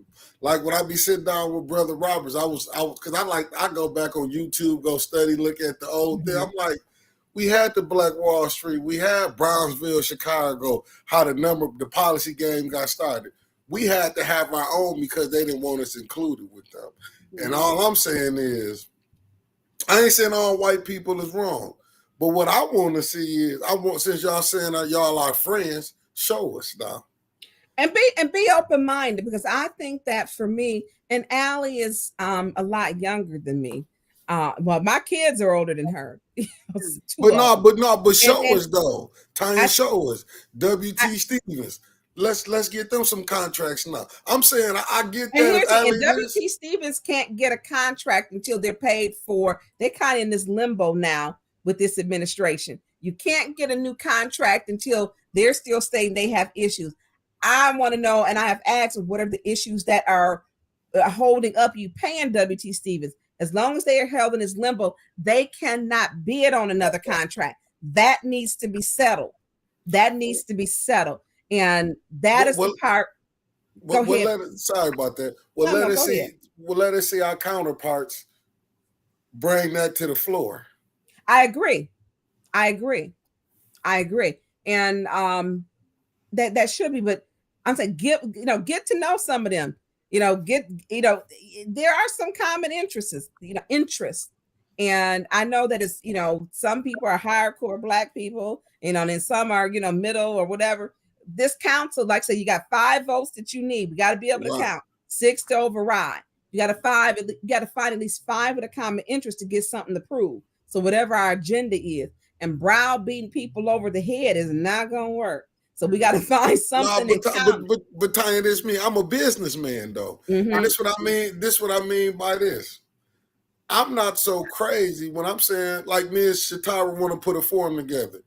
I'm not so crazy why I wouldn't bring the racist people to the table, the Klan. I'm not crazy not to do it. You know why? Because we all live in each other. Why wouldn't I bring everybody that's in Flint together? We sit down and discuss what we got to do. I like that y'all doing that. And it got to be did that way. I want to have a white person there. I want to have a Latino there. I don't want them how they do us when they have meetings and we not there discussing what they going to do. We don't never be there, do we? That's what I'm saying. That's all I want. I want to do that, because then we can get down to the nitty gritty. What we disagree on, we're not going to agree on. But what we do agree on, let's work on that. That's my idea. And I agree. And I think that, like I say, bring them to the table. I think you can find a common interest with people. Like I tell people, when there's people who people are known to be difficult. And I was like, hey, you know what? And I didn't do out dinner. I would like cook dinner and have them at my house, because you find people are more relaxed and you can find a common interest to do business and to move on. And there are people who they will say stupid things, oh, does that perfume smell different on your skin? Or would it smell different on my skin because I'm white? I've had that question. I've had that remark made before. No. I can't tell you, but it's the perception. So we have to have more conversations, which is y'all have real conversations. And that's where the conversations they have to be real, so that you can have that open dialogue. And I'm not, defending any of them, but I will say I respect all of my colleagues, even in disagreement. And that include wards 1 through 9. I've had differences with some of them, which have been open differences, but we are elected to take care of the business there. they're independent thinkers, and people are different, you know.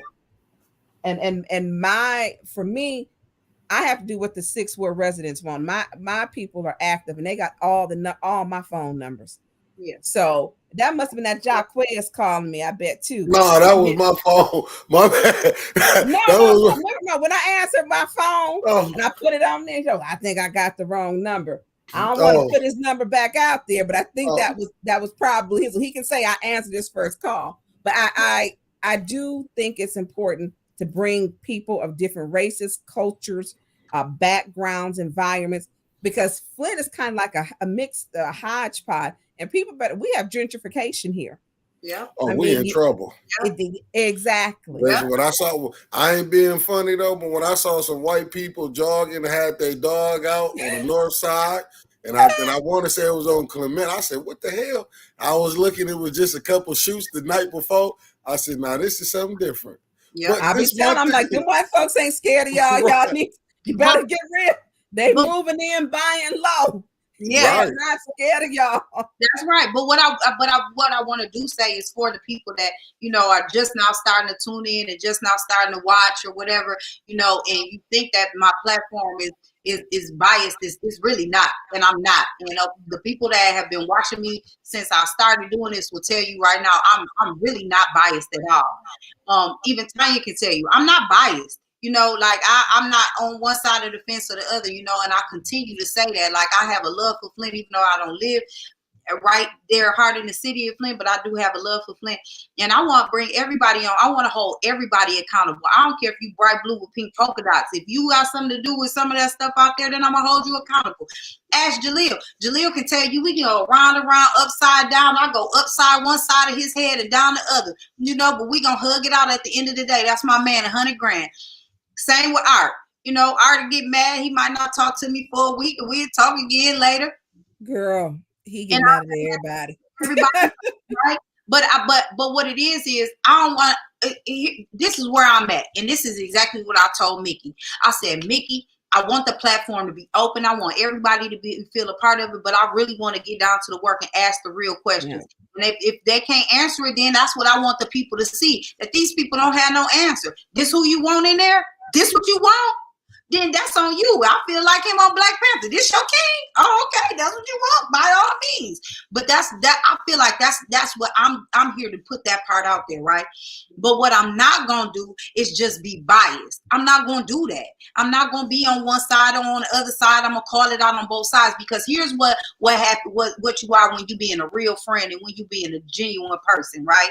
Is that, Tanya, you and I are friends. I can call you my friend now. I feel like I can call you my friend now. Tanya, I'm gonna hold you accountable for that, and I will be done called you and say, Tanya, now you know that was some bullshit, right? And I know you will do it. I will. But I also will be able to say, Tanya, I agree with you wholeheartedly. That was great. I didn't even think about it that way. I'm glad you said it so that I can know that, right? Everybody don't feel that way.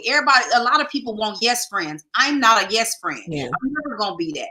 But if we continue to have that mentality in Flint, then we're gonna continue to get the same silly shit that we do.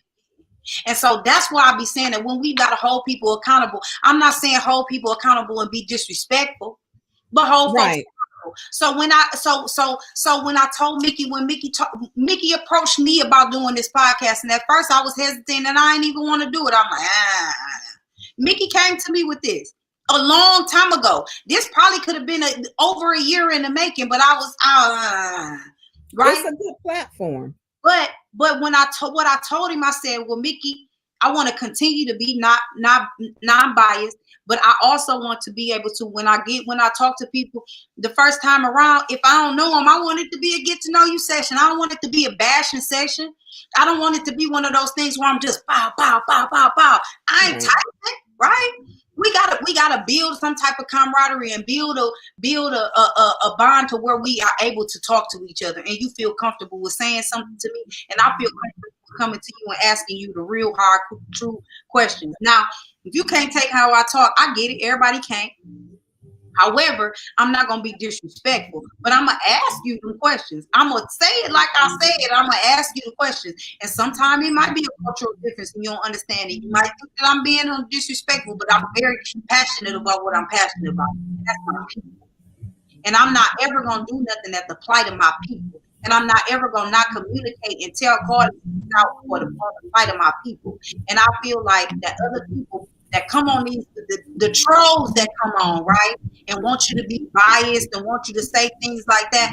Let me tell you what I don't care about. A troll, I don't have nothing to hide, and I don't care about no troll. I'll address anything, and I'll address everything. You might not like how I address it, so watch how you talk to me. I'm just gonna put that out there. All the new people that come on with all that silly shit, watch how you talk to me, because I ain't on time. Y'all talk to me about it. I know.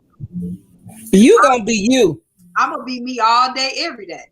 But you own, and that's what people have to do is own who you are. Yeah. And at a time with us with the council, we have to stop fighting.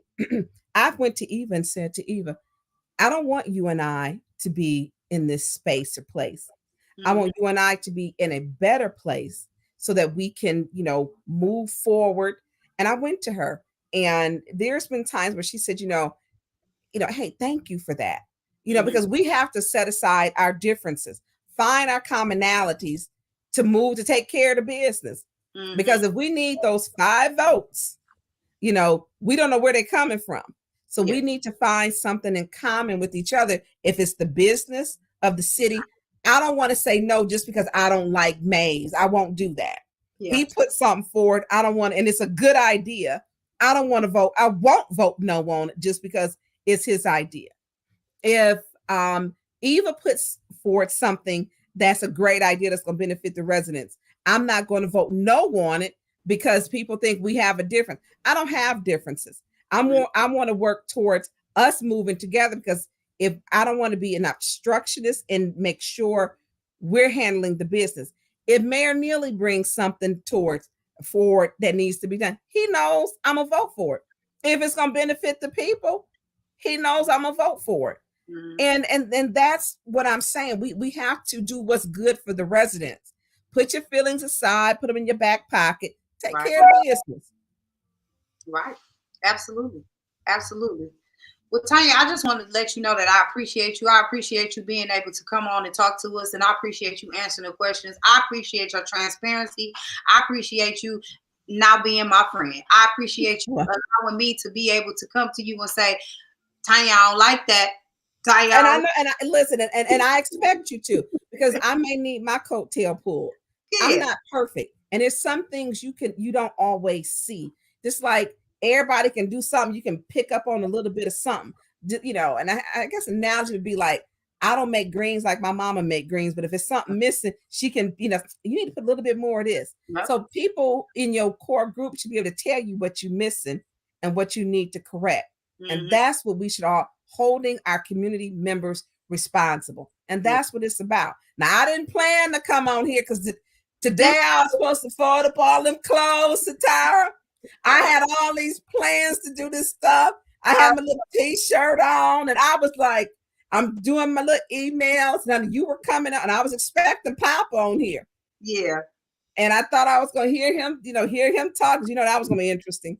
Yeah. And I'm like, okay, he had a little surgery, so he wasn't postponed. Okay. But I support your show. When you have people on, I make sure I support your platform, what you and Mickey are doing, and I appreciate it. And that's what we have to do, is start supporting people. And that's what it's about. Because when you coming down to City Hall, I can't ask you to come to City Hall and then me not watch your show. I understand that. I get it. I appreciate you doing that. And I'm gonna come to council and ask for some of this money y'all getting out so I can make Listen, I want to say this. We have got the House of Esther that's coming out, and I don't want that project to be lost politically. The House of Esther is on Pearson Road. They are, to help young girls how to be mothers, to teach them. They have the maternity ward. I want the community to help to rally behind that, to get that going, get it back on track. The pandemic has set it behind. and some other issues. I don't want it to be political because these young ladies, we don't have home economics. You know, we don't have the what we call the big mamas anymore, the grandmamas, big mamas. We don't have those. These young ladies need life skills. So this project I'm gonna be talking about a lot, so it's not derailed. So Tanya, who's the head of that? Can you Yvonne Penton. So Yvonne Penton is over it. Yvonne Penton and tell her to come on and talk about it. So I'm gonna do that. Yeah, I'm gonna do that because I want us to, in the city to support this. I mean, we can only benefit from having young girls who are pregnant, who are keeping their babies, to make sure that they're good mothers. I mean, let's set them up in life right. Let's give them the tools, the encouragement, and the life skills they need. So I want us to get this project back on track. I've been speaking with her because right now we got to get it up off. It's been derailed a little bit, but it's going to take the community to say, we need this project. We need this for them, because I don't want them out there struggling. And all these colleges here, they need to go get, if you make a mistake, okay, we get that. Let's help you get back on track. How to be a good mom, go back to school. Let's change that cycle so that your child isn't a mother at 15, 16, or 17. Change the cycle, but it's going to take all of us. Can you get your tired of that information? We can start making flyers and try to promote it. I'm with you with that. You with me on that, but Mickey? I was just getting ready to ask how else can I support that? So Tanya, reach out to me. You got my number, call me, and we got your number, and I'm gonna send it to you. And I'm gonna send it to you and to Mickey. And Mickey, I need you inbox me your real phone number. Don't play. I ain't gonna stalk you. I got you. Got me using Messenger to contact you. I got you. Don't be playing. I want to make sure I support that. So if you can get in touch with her and just look that up and let her come on the show and we'll talk about it, and then we'll see the support. Because we got these ARPA dollars, however we can use that, because these young girls being pregnant, we how to take care of their bodies, take care of their children, get them in, enrolled in college, get them some life skills, how to be a parent. So I don't want this project dropped. Yeah, it had been worked on by a couple people. It is in the first ward. So my colleague who was mad at me, I want him to work on it with me too, with the other 8 council members. Let's all work on it together to bring it to fruition. Now, can you imagine that we cutting the ribbon together? Everybody decide their differences. I want to see that. But listen, I want to see that too. No, listen, I want you to stay on after we go off. After I'm gonna stay on. I got a couple questions to ask you. So listen, everybody. I want you. I want you to keep a watch out for that. So I'm gonna get with Tanya, and we gonna work on that, and we're gonna work on some other things. Listen, y'all. If it's some people that y'all want to see, or some people that you think that I should be talking to, or whatever, send that to me in Messenger. Send it to me on the chat. I say that all the time. Make sure you do that.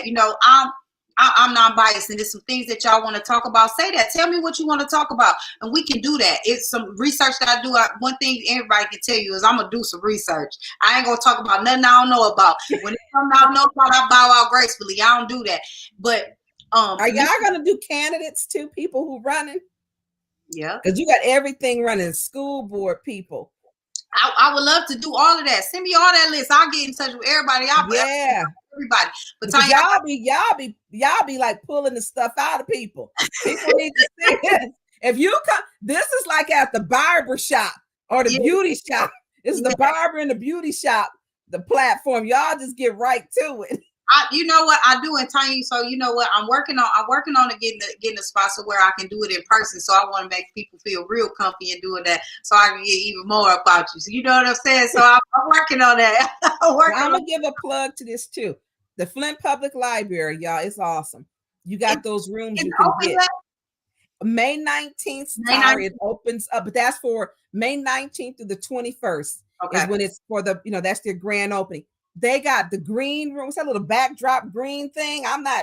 They got a room for that. You can schedule. They got all these other rooms that you can schedule for. Okay. Take advantage of that. That was our tax dollars, that millage. We take advantage, and it's beautiful in there.